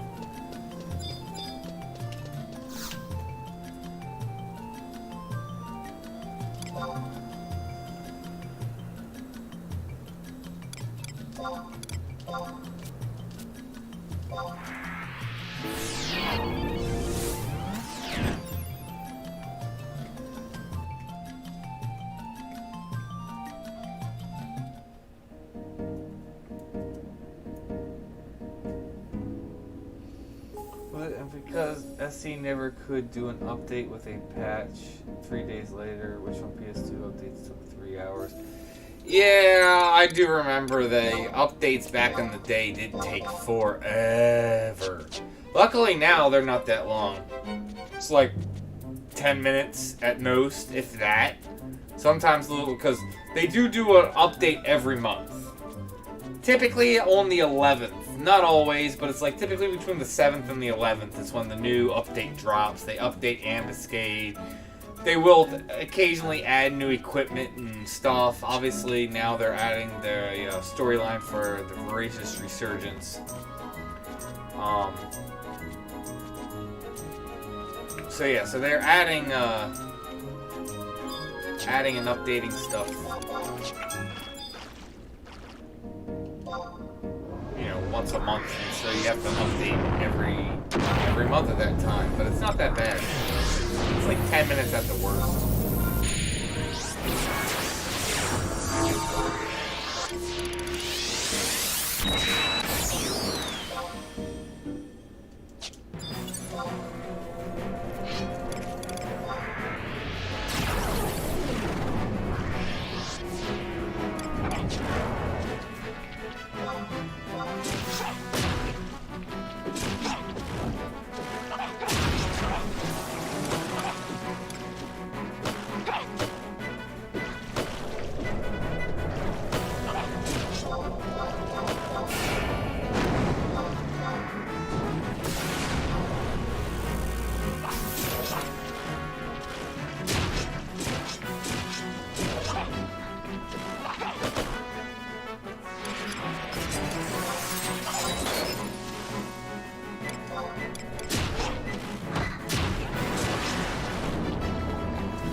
Alright guys, we are done.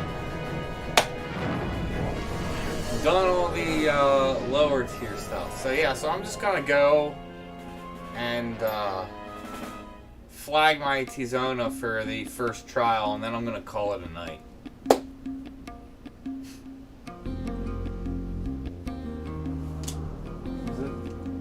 Friend, they said they ran out of money or memory on the hard drive on the PS2. I mean, it's possible if they were loading other things on there. I mean, I don't know. Turner, it was what, like an 80 gig hard drive? If I remember correctly. I'm trying to think.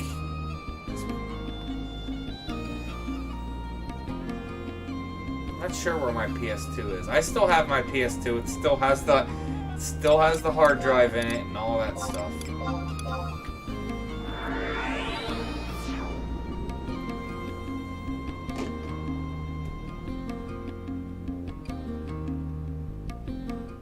Well,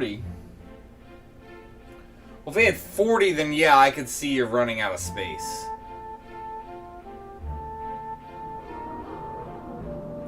Here, let's here. Not that it's an example, because back on the PS2, obviously, it would be... What? Why am I...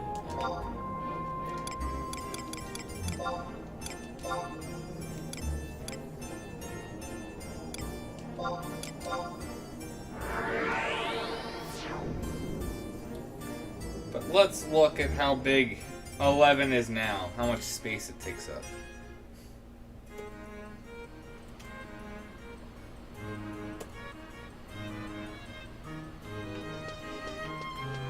It's saying it's only taking up 13 gigs.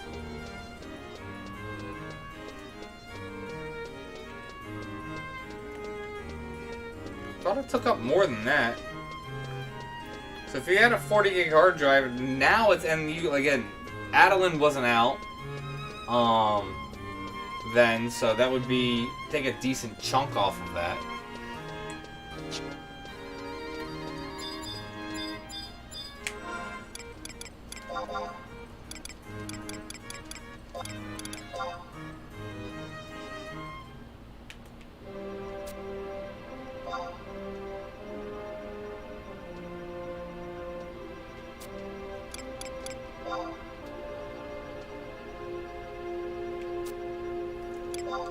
I can look real quick before I end the stream, see if I can find my PS2.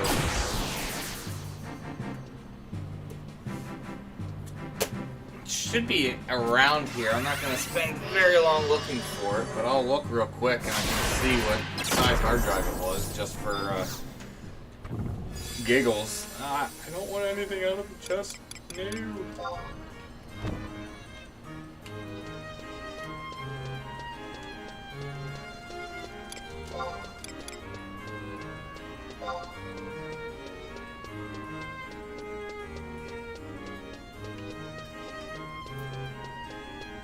Go switch my sub to Sam for trials now. Head to Abyssea. I'm not doing that tonight though. Let's set my home point here, since I am done with all the low tier Zenny crap. Don't need my home point in Whitegate. Alright, let me see if I can find my PS2 real quick before I end the stream.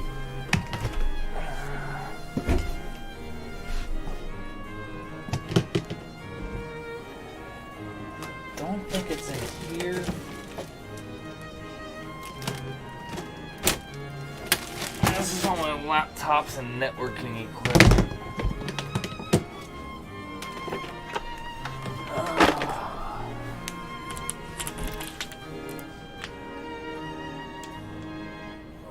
Oh, I might have found it.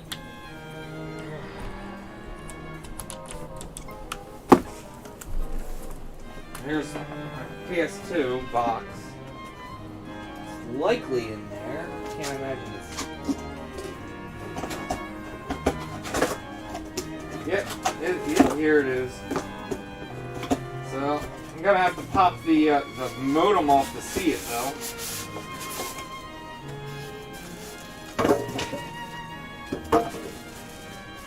Or where is my modem? What the heck?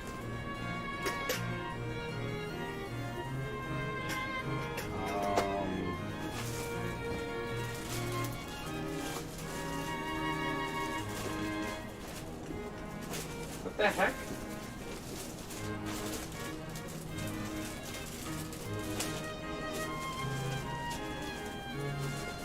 This is someone else's PS2 that they gave me.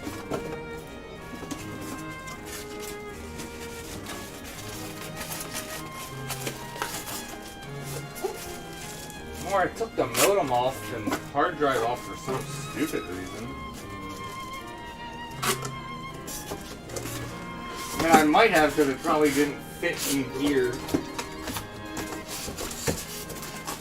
Great.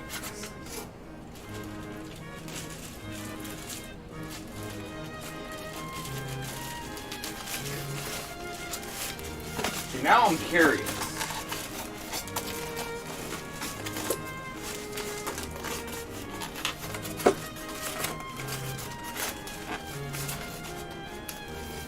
Now I can't get it back on.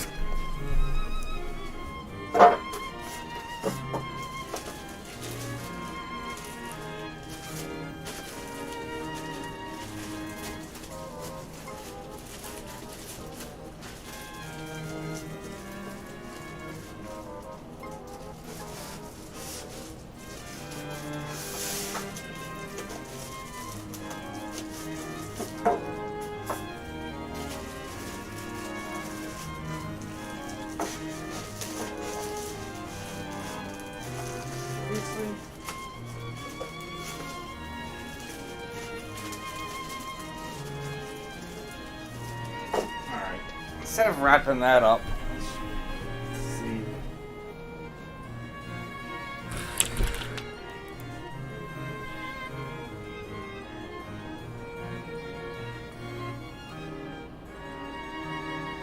I don't know. I'm curious, but it's late. I'm not gonna keep looking. Alright, guys. I'm gonna look over chat real quick and then I'm gonna turn it off. Might be in 40 gigs, I don't know, because actually think about it, back in like the early 2000s, 80 gigs would have been quite big, so maybe it was a 40 gig drive. Here, let's do a Google search real quick. See if we can find it really, really fast.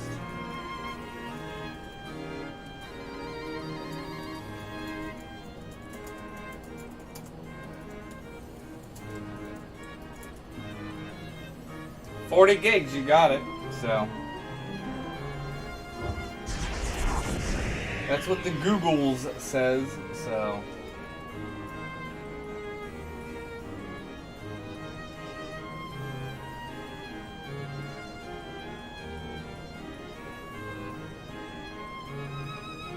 no, you're fine.